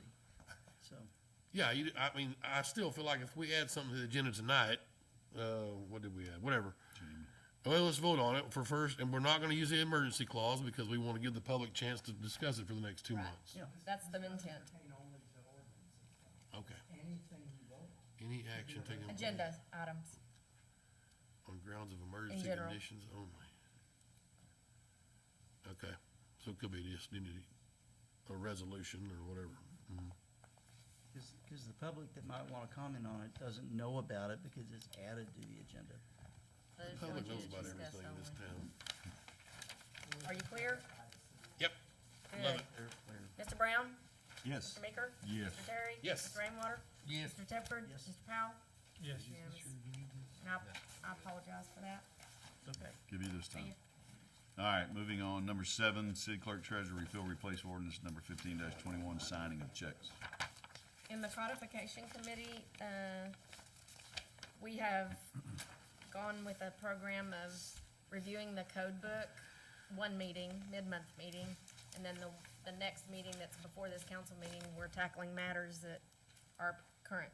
So this was caught during the code book review, and so we have this ordinance here, that just had some old information in it about banks, and, now we have a water supervisor that, it's not Greg Cross anymore, it's Tim Posey, and he's not wastewater, so corrected that. And then we have a depository board, so we added this shaded part, and it's revised, there's a revised at the top right, because we updated this in codification today from what I sent out Friday. Depository board, question mark? Do what now? Depository board, You don't know who? What about it? what is that? Tom. Oh, that's something we adopted by resolution per state law, and it consists of the finance director, the city clerk, and the mayor. And these individuals make investment and, decisions on behalf of the city. And the reason we struck Farmers Bank and Bank Corp South by name, obviously, you Yeah. know why we struck Bank Corp South, but the Not- reason why yeah. we struck Farmers Bank and changed it to any designated financial institution, so we don't have this happen over and over again. Right. So we don't have to come back and change it every time we Makes add a sense. bank or a bank gets bought out or, whatever. One of our goals in the codification is to do that, where things are listed as ordinance numbers, cause they change later on, and you just get in this kind of quagmire of old information, so we try to generalize unless it's uber important that it has a specific name. It's just a cleanup of sorts. So have we adopted a depository board yet?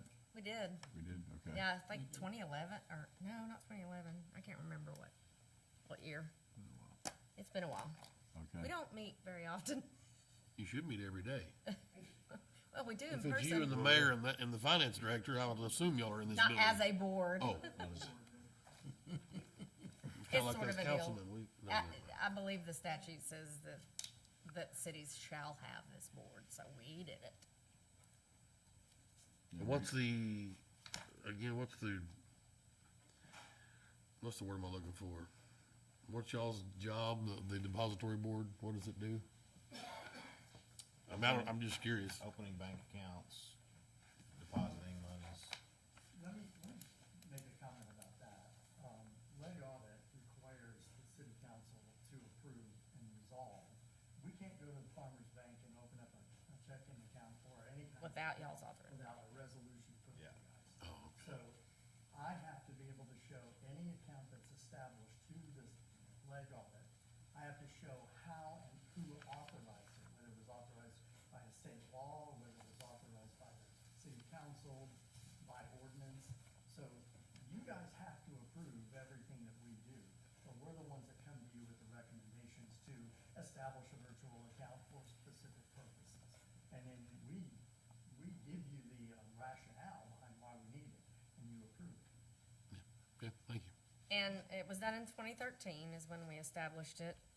And it's by resolution, and it's a 3-member board to designate depositories and supervise the depositing of municipal funds, is mainly what it is. And also, I will add to what Tom just said, any bank where we're opening or messing with any kind of account, the bank requires minutes. They want to know what the legislative body said about it. They won't even let you do it without the minutes from that direction. I make the motion, we adopt this ordinance by title only. Second. Motion and a second to adopt title only. Put it on first reading by title only. Yes. Mr. Brown? Yes. Mr. Meeker? Mr. Terry? Yes. Mr. Rainwater? Yes. Mr. Tedford? Yes. Mr. Powell? Yes. It's unanimous. An ordinance repealing ordinance 15-21, establishing the signing of checks for the city of Greenwood, Arkansas, declaring an emergency and for other purposes. Motion to suspend the rules, waive second, third reading. Second. Motion and a second. Mr. Brown? Yes. Mr. Meeker? Yes. Mr. Terry? Yes. Mr. Rainwater? Yes. Mr. Tedford? Mr. Powell? Yes. Unanimous. Motion to adopt. Enact emergency. Yep. Yep. Yeah, adopt, you're right, yeah. Second. Motion second to adopt. Mr. Brown? Yes. Mr. Meeker? Yes. Mr. Terry? Yes. Mr. Rainwater? Yes. Mr. Tedford? Yes. Mr. Powell? Yes. Unanimous. You get all the press you can get. Motion to adopt the emergency clause. Second. Motion is second to enact emergency clause. Mr. Brown? Very passionate. Yes. Mr. Meeker? Yes. Mr. Terry? Yes. Mr. Rainwater? Yes. Mr. Tedford? Yes. Mr. Powell? Yes. It's unanimous. Very Thank good. you. Thank you very much.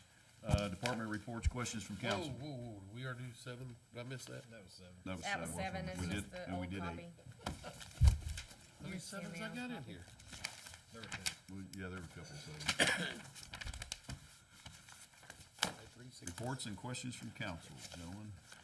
I got a question for fire. So we talked, Okay. Skittles? we asked you before to come back with a policy developed for on-call. Have you looked at it and come up with anything? I've had the discussion, talked with the mayor, and Tom and I discussed it. And the department, the guys felt like an on-call at night needed to have at least 2 for the times that there wasn't either an officer available to be there, or the ambulance wasn't there in time, or one person wouldn't be going into a household by themselves. Because I hate to say it, we do that a lot. I looked at it, and what I'm gonna suggest, and it's basically what the ISO guy had suggested to us, was to do, about 8 o'clock to 7 in the morning. 2 guys pay them $100 to be on call. They still get paid for their calls to go out, but that means that they're on call that night to answer the calls, whether they're at home or at the fire station, wherever they wanna be. And that way, the guys that live out of town, if they wanna come down and sleep that night that they've chosen to be on call, they can do that. But the guys that wanna be in their home know that it's their that they've chosen to do that. Now, the problem with it's gonna be, it is voluntary, so there's gonna be nights that we're not gonna have people doing that. But if we did it from starting, say, tonight, all the way through, we do have money in the budget to handle that from those, that was budgeted for our shift work that hasn't been used this year. Because on the shift, we're only having about 5 or 6 guys that are taking advantage of that. And so, the whole purpose of this is try to make it at night where those zeros aren't coming in. And so, after that, having a discussion with the fire department, I felt like we got at least some good traction on this. And as I said, I spoke with the mayor about it and then spoke with Tom. And that's what I'd like to do from now on, if I can get y'all's approval. So you think we can probably take this to the end of the year, at least budget time, and then just see if this is working? If it's not working, we can abandon it? Or- That's exactly what I'd like to do, just Then we- because if it's not working, it's not working. Right. And then if it is working, then we can discuss that in next year's budget for, And by working, we're looking to try to eliminate a lot of the zeros. absolutely. No. And these are all lift helps and trouble, I mean, they're just late night trouble breathing, and the problem is mainly especially when the ambulances are out of town, things like that. And they do rely on us to help out. Sometimes it's Sure. upstairs in the apartment complex, one way in, one way out, and the stairs zigzag, and 2 people with the cot, with a person that's probably 150 or above is not easy to navigate.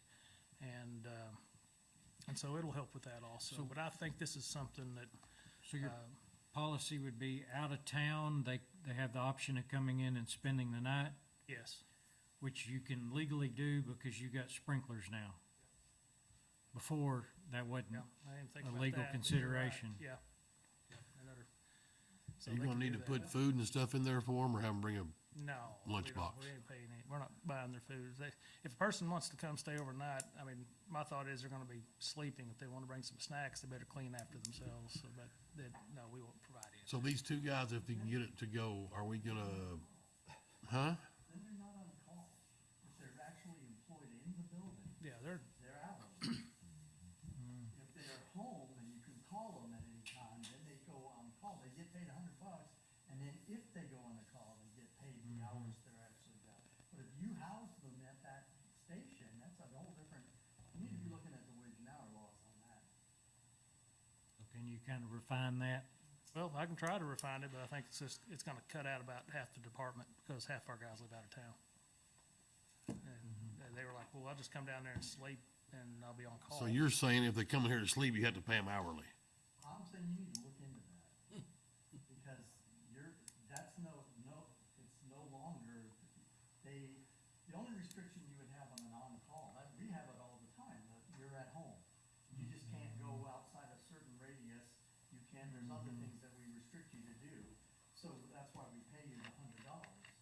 Is you're on call this day or weekend or whatever, it's $100, and every time you go on a call from your house, we call you in, you then, just like you're a volunteer, you get your equipment and you go, then we pay you those hours, in addition to the $100. Right? That's how on-call works, it's not come to the office, if you said I'm on call, but I have to be in my office here, you're paying me by the hour. We're just offering them that. Okay. We'll see how that argument flies when. Mm-hmm. The public doesn't know. Oh, I can't address you. Then you're allowed, You gotta call in. the city's allowed. Well, right now, I'll tell them we can't stay overnight, and we'll see how it works. And if that doesn't work well, and someone says, I wanna stay overnight, I can have them do a shift, and instead of a day shift, have them do a night shift. Okay. Right. That way you're covered. Right. That makes sense. Yeah. I mean, Angie's gonna love me tomorrow when I give her all these scenarios, Right. but, keep track of it, we'll do it. So We'll find a way. we want to be in compliant with Fair Labor Standards Act. Correct. So make sure we stay in compliance with Fair Labor Standards Act. And Lofty, okay. And Lofty keeps you under 1,800. Yeah. The dog. Now, that's something he's gonna have to manage. And we're doing that right now. We've been doing that with, And he's, for so the past he's, 3 years. how has he been doing with managing that? So far, so good. Okay, We've so, had one hiccup, but that had to do with an unforeseen circumstance. And Lofty doesn't really monitor it on just a one-time off basis. It's a routine. okay. So what would be the cost of the overnight shift? Well, if it's a 10-hour, that's what we're doing there. It's the $21 an hour. It's the same cost as a shift during the day. Because it would be 10 hours. I'd say, Okay. and I'm not making them do the full 10 hours. If they can put in 6 that day and get me 6, I'll take it. And so it'd kind of be the same thing at night. I just say, man, you can't leave the other guy hanging if he's relying on you. So, That's just something you're gonna have to manage. it is something we have to manage. There's several guys that live out of town. Now, some of them live out of town, but not that far where they're gonna say, I can get in town. But if I have one that lives on Mount Zion Road out here almost to the church, he's not gonna be able to run to make a call at Deerwoods. I mean, it'd be over with. And so, so we'll just have to try to manage that. We'll see what we can manage with the guys that live close enough to be able to do it. Also, some of those guys may not even want to. And that's where, I come back to you guys and say, we need some staffing. And right now, we're just trying to keep from having to do that yet, Okay. budgetarily. And that those monies can't come out of the city sales and use, right? Or the quarter, right? One thing to think about too is, this is a good discussion and it's a good early onset process, but I would like, and I'm sure you would too, some formal program documentation as to how this is gonna work, so. I would like rules that. don't change every day. Right, I would like that. I think that's what we kinda asked for. Okay. So preliminarily, he's got a good idea with what we just talked about. I'd like to have it more formalized. Okay. You want me to like hold that. off from starting it until we get you some next month? So, next council meeting, we should see the formal layout. Yeah, I can get you a formal. If you quote. got something that y'all can handle, I would start as soon as you can, because missing calls is missing calls, or maybe tomorrow. I do agree with that. Can I start with people that are in town only for a month, and then bring you what our plan is for people that will be from out of town? And I'm not saying don't start it, I'm just saying get us some Your formal night- your document. night shift thing. I mean, you can start it, as far as I think You we're still have concerned, that you can night start it shift tomorrow. option for out of towners, like you just Yeah. said. Yeah, I'd Yeah. go with that first, see what, My biggest problem is 2 of my best guys who are showing up during the day are from out of town, so that would hurt that daytime, but we'll see. Now, go in there in your safe, after you get all this formal stuff they're asking for, and pull out the big book you've got, I know you've got one, I really don't, but I'm sure he does, that shows all the monies it's gonna cost for a full-time fire department. So, whenever some idiot comes down here griping about what you're trying to do right now, just throw them this deal out right here and say, here's what it's gonna cost for full-time. So you tell me what's better, We can show them our. 'cause I know you've got our numbers. grant we just applied. And we haven't even talked about it, whether y'all believe me or not. Full-time's easy, you just look at Fort Smith, ask them what it takes to run a department, they say about 1.2 million. Yeah. Each fire station, about 1.2 million, for labor. So when everybody complains, anybody complains internally or out in the Facebook world, then we'll just be sure to let them know what the numbers are, and we'll start working on that and start cutting everything else. Okay, so, do I have permission, am I asking, you asked me if we have it, if I have permission, I just wanna make sure I get formal permission to start this process. What do I need to do for that? like a night shift? Yes. We're good? You got mine. Okay. I said, we have the money. Okay.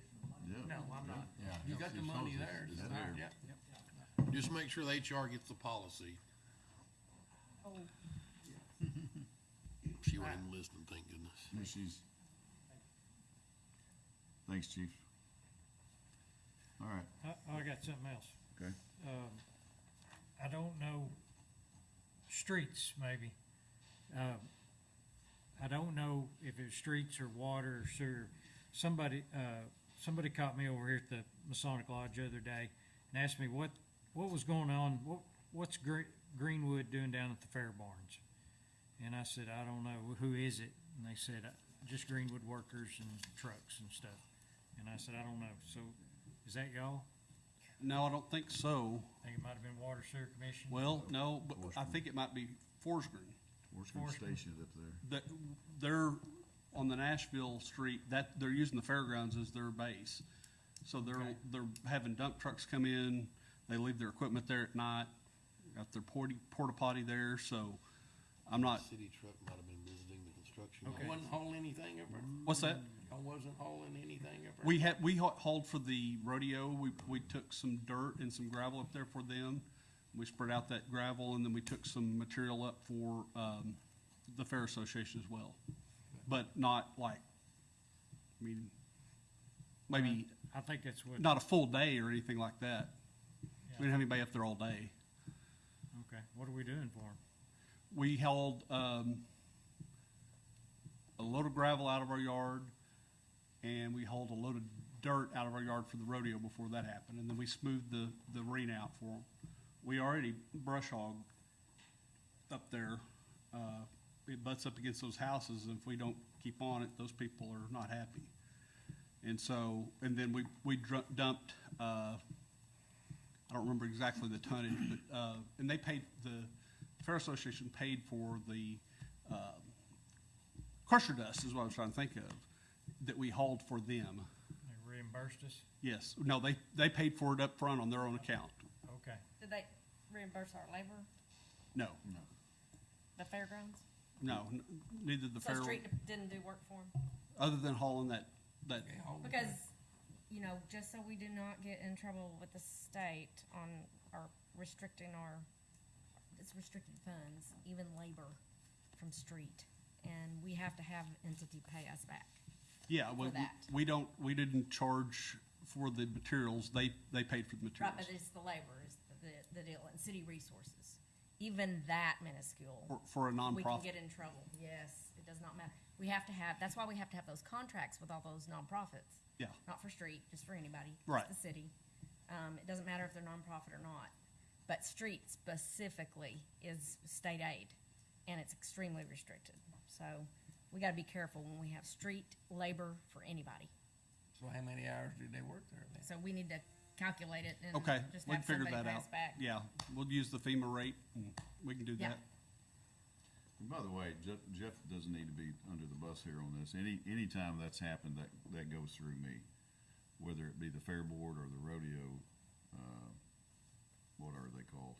Roundup Club. Roundup Club has asked for assistance, as in if the school were to ask, they've not in years, but I've always said, if we can help, because and I know goes against what you're saying probably, but if we're Greenwood, we're gonna help a little bit, so, but. Yeah, I mean, I just don't want, No, I it's just my understand. job to not let the city, Sure.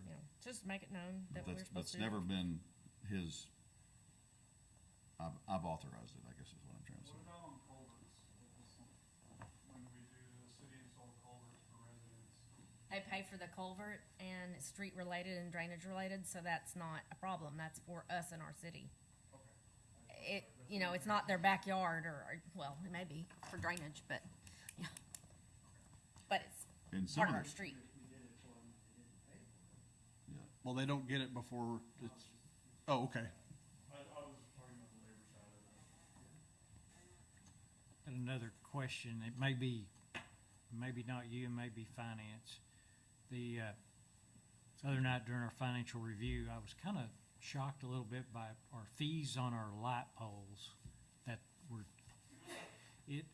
I was curious, is Arkansas Valley and SWEPCO charging us the same for a light, or are they different charges?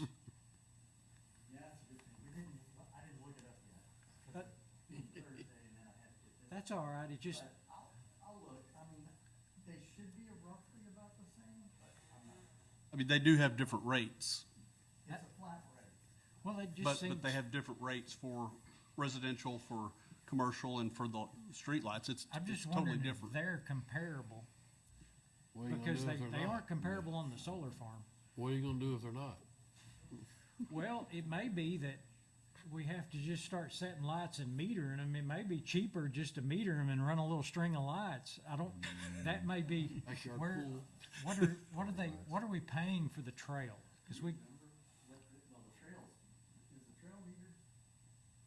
The trail lights metered? it would have to be metered. Yeah, cause that's ours. So how much do you? I know, so what are we paying in utilities right there for those lights along the trail?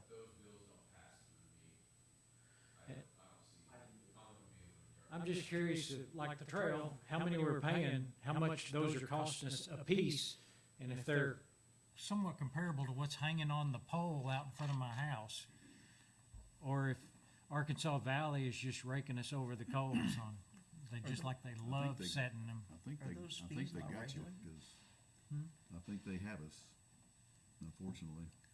Well, I mean, I'll go out there and take it out and stick a pole out there in my yard and. Get you an extension cord, run it to your house. And Yeah, just run an extension cord to my house if it's astronomical. I used to have one in my yard, and I paid, I think, $11 a month to SWEPCO for We it. have to do it. So That- I they're mean, that's a probably long time charging ago, us but there's a somewhat the same. yeah, there's a rate that they're Oh, and we're billed at a different rate, and it's got a weird name to it. Remember all that I went through with SWEPCO trying to track down this one? It's a different rate structure for municipal, the whole grid of ours. It's not like you're a light in your yard. Did the Parks Department pay for the lights on the trail, or was that streets? I don't even, the Parks Director doesn't see the bill. It's called a tariff. It's a tariff rate, but it's not like your normal tariffs. Some I other just wanna thing. make sure he sees the bill, it's his department's getting billed. Question, because I've had that question ever since I came here. Why are the utility bills not going to the directors first? And it's because we would get them late, Yes, and it would be astronomical late fees on this. it's too slow a process. Why you hold them accountable? But, so, before I got here, in 2017, August, it had changed to where we're not gonna worry about it, we're just gonna pay those bills because they're electric bills, and that's what's been happening for the last 9 years, or at least 10 years. Well, that's what we've been doing all this time, but it's because of that. For every department, every bill comes through here, we pay them, and then we have them available if they want to see them, and then it was up to my assistant to say, oh, why are we paying, or I think we caught one on the leak or something, he said, why did all of a sudden does this bill like 10 times? It's always been that way. The financial assistant Right, and catches all that. And that burden shouldn't be on her, that should be on the directors to see what their utility bills are and be able to be looking into those. Why is my bill so high this month? But now we pay them online, Now we pay them online so that too. there's no crossing in the mail, lost in the mail, big old late charge, wrong with the mail? cutting us off. Get the PO back, you can't pay it. That's the thing, that's. I think our mail's good around here. I think it's excellent. Yeah. I still say they should get their bills and they should be. Right, because of the way we're doing it, it doesn't encourage them to be thrifty. And They don't see them, yeah. they, when they see it, they go, man, turn the lights off when we leave, or put a motion detector on it, and why the heck are those fees so high on, So, Well, I can tell you one thing, Yeah. it was just refreshing that you didn't say the commission gets them, because then I was really gonna flip So- out. okay, so they come in the mail, they come in the mail, right? They go to where? We go to finance. I give them all to Shannon. I stamp them with the date receipt. Why don't? Well, Right, right. so why don't we give them, why aren't we, Well, like we? you said, they were coming late if they, Because cause they get lost in he'll the sit shuffle. there, there's somebody on vacation, and we get shut off notices, late charges, blah, blah, blah, and we want them paid. We want them paid and paid now, like soon. So there's a reason that the department heads don't see them. Absolutely. Because they weren't being turned in. Okay, But which I thought, but I thought I was hearing that we're blaming, No, okay, there's no blame. okay. To me, I think I was like, let them pay them, but they should, but then. I mean, there's a reason that everything stays working it's- with our utilities, so it's because we working. do it like this. Okay, it sounded like No. that it's not working, but it's. And a long time ago, We're like not putting any- back way. There's no what's the word I'm looking for? I think it's working, it's just not Yeah, I encouraging mean, them. Well, they can get accountability one for your center point department, and right, look at but the if- vendor, but if it just let doesn't them go and look work, at their bills. to It's do their that, department on there, due they to see all these that. issues, Then you find a new department head. no. They don't have to have the paper bill in front Well, of there's them. part, I mean, there's. No, they just said, let's just say it goes to Casey's box, everybody has a box, Copy would be mailbox. nice. If we If it goes wanted to to his start, box and he's on vacation, That way they can see what the copy and, is. and he's They totally should do that. responsible to pay that bill, and it gets paid late, And they can worry about it. here we go. pay them.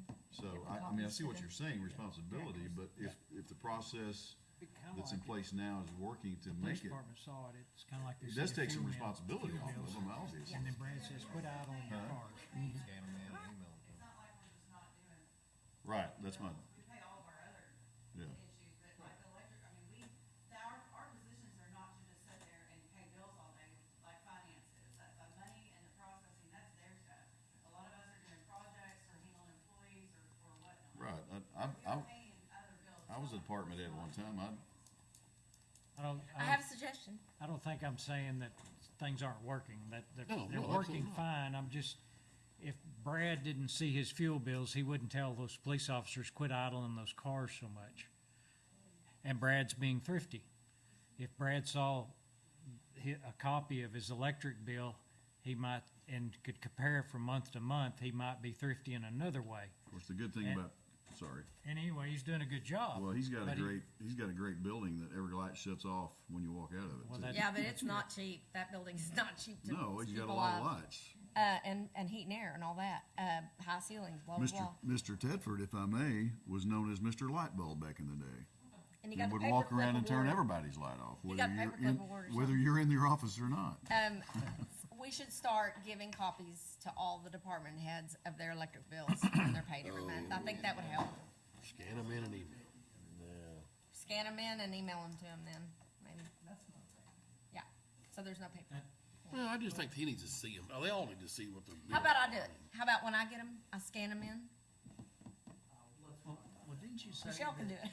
I mean, you were just saying that they can see those reports out on Centerpoint. They can, but So maybe a that- bill would Yeah. be more But that- realistic. That means something else you have to do Mm-hmm. when they should be responsible and take the initiative to go in and look at those reports. Believe me, I have enough to do, like, a lot. That's all I had. Don't waste any time on those pole lights. If it just comes across someday and you just see it and go, well, there it is. They, Roll that into budget talk, because Yeah. there's a zero-based budgeting process and there's also historical budgeting process. Some of what we do in our department, when it says finance controls, that they'll get their finances for the year, and then they do a historical-based budget. They say, well, the utilities was this year, so I'm gonna budget that, or just maybe a little more. And so that's a historical. What was your historical numbers? And then they roll it up. Whereas a zero-based budgeting says, start at zero and tell me what you're gonna spend in that. Don't look at your historical. So we've got a mixed mash of how budgets are done. And it's primarily because they don't see the individual bills, and then it's up to us to say, hey, this bill's awful high. That's why I showed you the graph on Thursday of utilities. How high they're getting. Okay, any other department head? Council, yes, sir. I have one other question. Going back to the meeting where we had the rezoning request and the planning commission had approved it and we denied it. Is there there is training the Arkansas Municipal League offers is like a certification for planning directors. Do our people have those? Do they? I don't know how many of them, if any of them do. Sunny would know better. What is that? You remember the, 6 courses I took 5 years ago?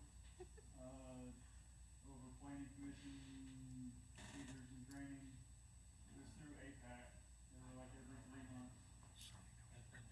No, correct.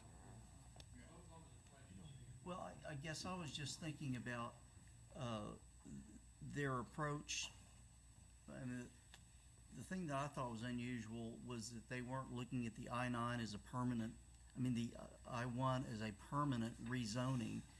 And when they talked about the buffer's not really what we look at in terms of moving from the most restricted to the least restrictive, you know, going from R1 to R2 to R3, and then commercial and industrial. And then they didn't look at it in terms of, okay, it's I1 today, but if I rezone it as the owner and this guy takes his business elsewhere, then we've set up that R1 to be adjacent to any use that's allowable in industrial. So, I'm just thinking that maybe we need to ensure that the people that get on the planning commission get that certification.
And even under that scenario, even if it were a conditional use, still, there's the element that I1, For conditional use, if they ever changed it, it would go back to R1 or whatever it was, Steve, you know that. well, I understand what you're saying, but what I'm getting at is, I wanna know if the planning commissioners go through this certification. I think it would be beneficial for them to do that.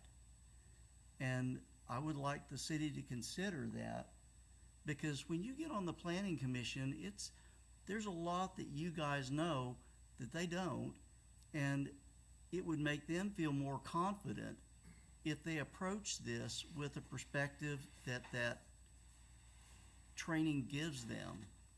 And that's just my thought, is I would like to see them go through that training, because there's more to planning than just sitting on there and listening to you. There's a perspective that they have to have.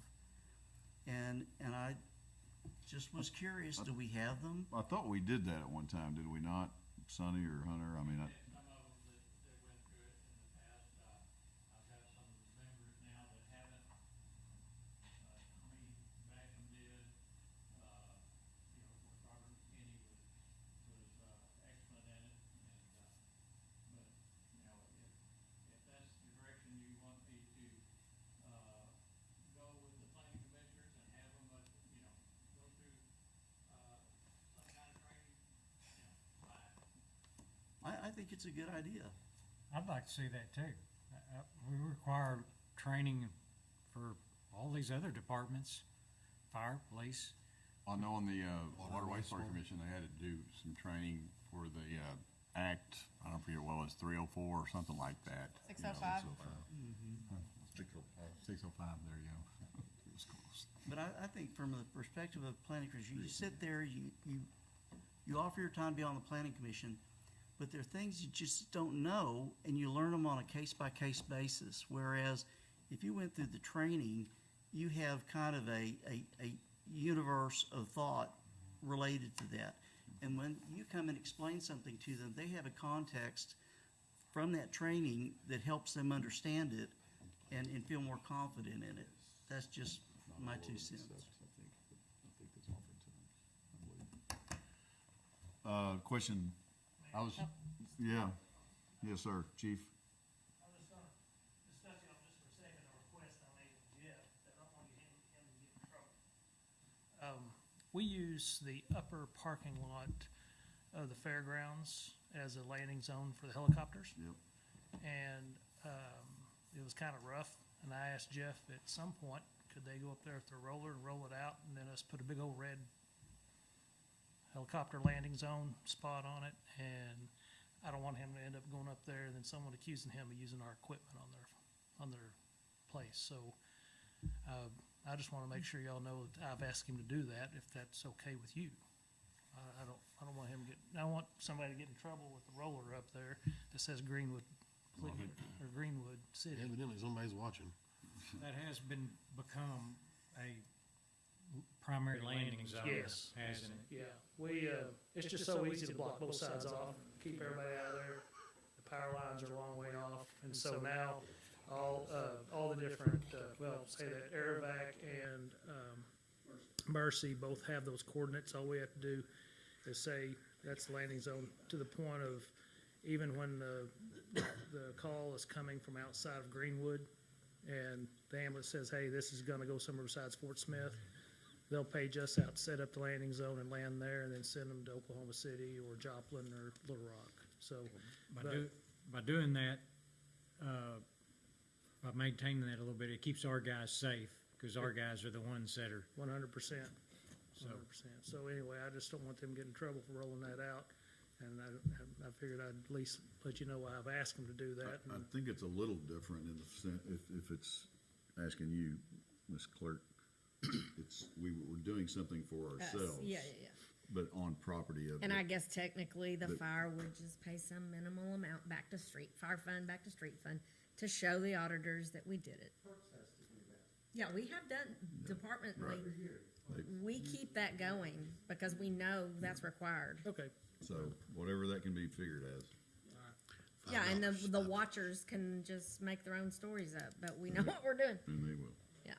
Now, I would hope that there would be some kind of an agreement with that property owner for us to do that. I would assume. I'm not- Chief, I guess you've talked to the fair people. I think that's. And we want to be good partners always with Do we the have an fairgrounds agreement and now? everything. We just have our state rules that we have to follow on some of it. I'm sure. Might get the Fair Association to sign off on something. I mean, Randy Memo Randy of Mitchell understanding. would be, Just do like an MOU on it, yeah. statement of intent. Well, I have a question for Jeff again, just an explanation. I talked with Jeff about it, but I was wondering, we got the bypass, but the grass in between the sidewalk and just on the other side of the sidewalk, it's all grown up and. We discussed that today, the park's gonna take care of that, they talked to the forester, and they're gonna handle that. Okay, all right, good deal.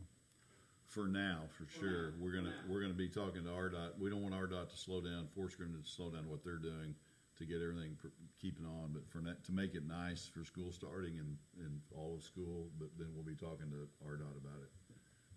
I've got a list. They'll have to mow it when it becomes once it's open, they'll have to mow it. Yeah. Not the bypass itself, we won't. Not us, he said they. That's what I'm saying, He said they'll they. have to mow it, the They. state will, yeah, Yeah, they've just not got around to it because yeah, a little busy. they're a little sidetracked. Another question came up, was asking me about, citizens that are on septic tank in the city, they are not paying for sewer, if they're on a septic tank. It's my understanding that they weren't. Okay. That's what I correct. thought. And If they are, they report it, and we verify that they're on septic, they get a refund on everything that was done. And we've done that Yeah. several times.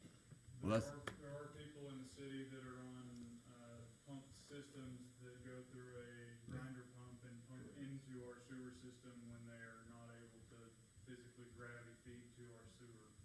So there's areas in the old part of town that's a block and a half away that they're pumping to our sewer instead of having leach fields. And there's a couple of those up on Evergreen, which you may or may not hear from. I'm hearing or seeing, not hearing from them. Be nice if I heard from them. But they're paying sewer bills, those folks. They are Yeah. utilizing. In those Right. instances, yeah. Yeah. And so the issue with some of those folks right now, oddly enough, is that they've been there for 25 years and they have no sewer. I lived up that street. I also lived there for 25 years with no sewer. When I moved from there, I encouraged wholeheartedly the Water Wastewater Commission to consider extending sewer up there. And I think there was somewhat of a study done, maybe some engineering, and then that went away. I now live, and I'm not complaining. I bought 2 houses in Greenwood knowing I had no sewer. I live in a house now that has no sewer.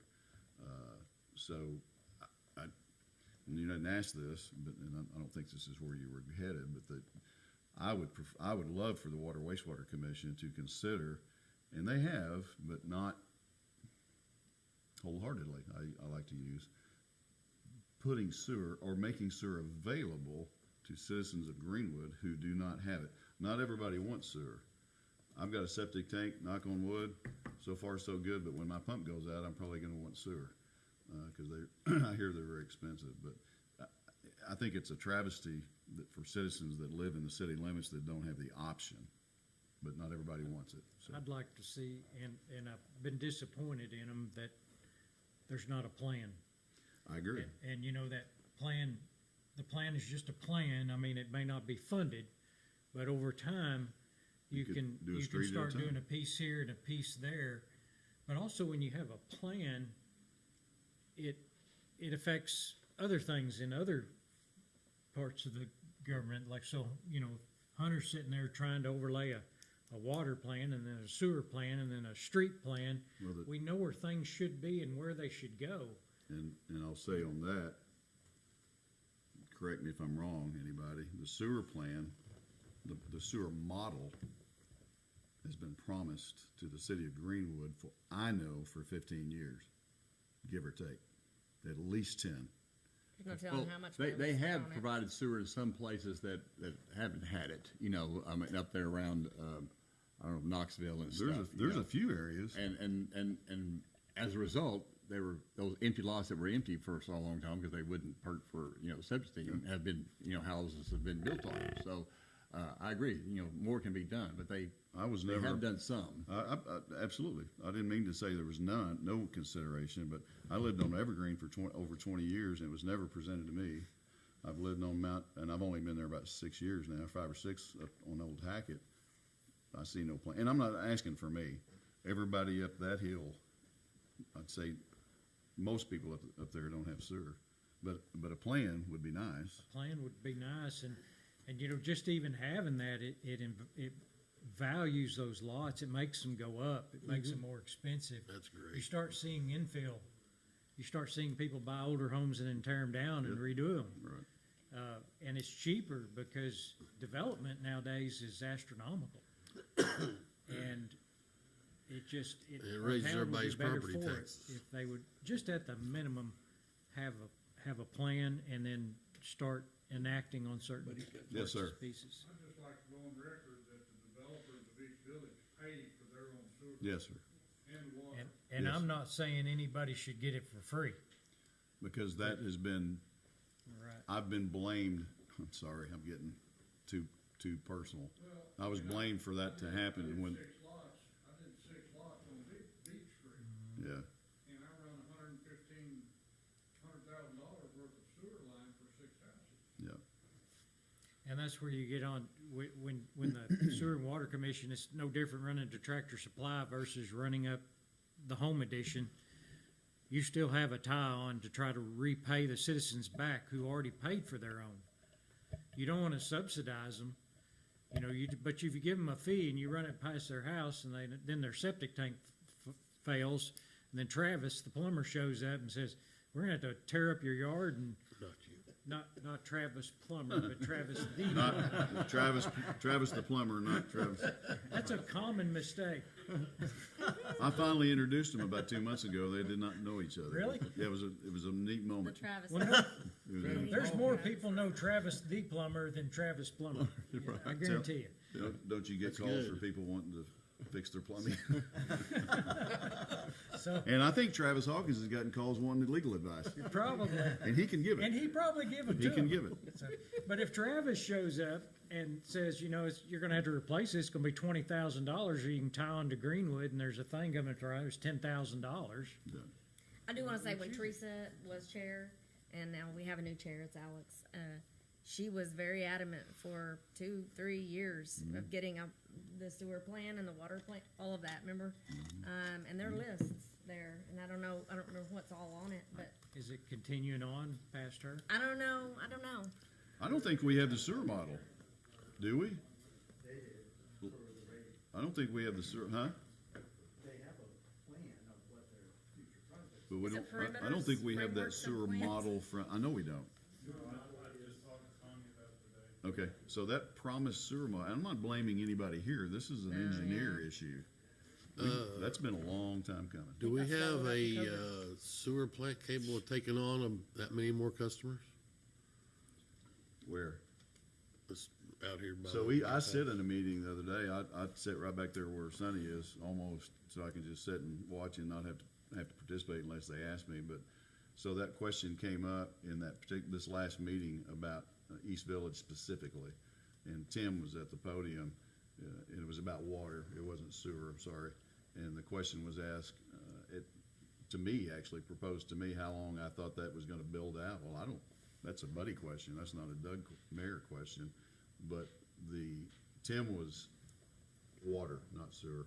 Tim answered, if I may, you were here, Tom, you were here, Mr. Brown. Tim said phase one was to be 71 houses, and there's 30 out there, 30, give or take. So Tim, there's no emergency to do anything for phase one. He said we can do phase one, no problem, quote unquote. Phase two, it's a different story.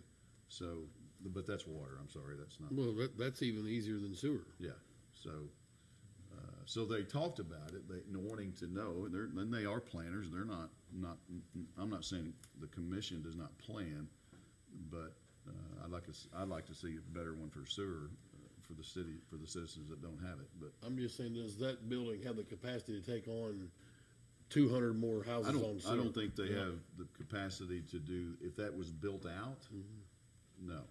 I mean, to my But there's knowledge. other houses getting built. I understand East Village is kind of a hot spot, Yeah. but I'm just saying, as we, I Lot don't- 99 gets built out there. Our plant has the capacity to handle East Village. Yeah. That was determined when they would. Right, before they ever. To approve East Village if we didn't have the capacity. Right.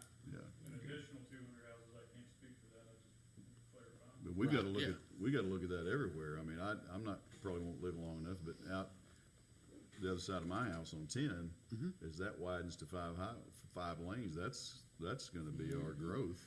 And so, Well, but we're just got to talk about if we were to extend into Home Edition and all the Yeah, way up Bell, so there's 70 houses.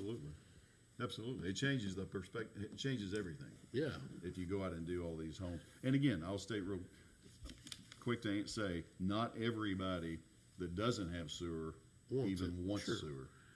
But to Hunter's point, let's say we get an epiphany and runs sewer to those two subdivisions, old areas, Yeah.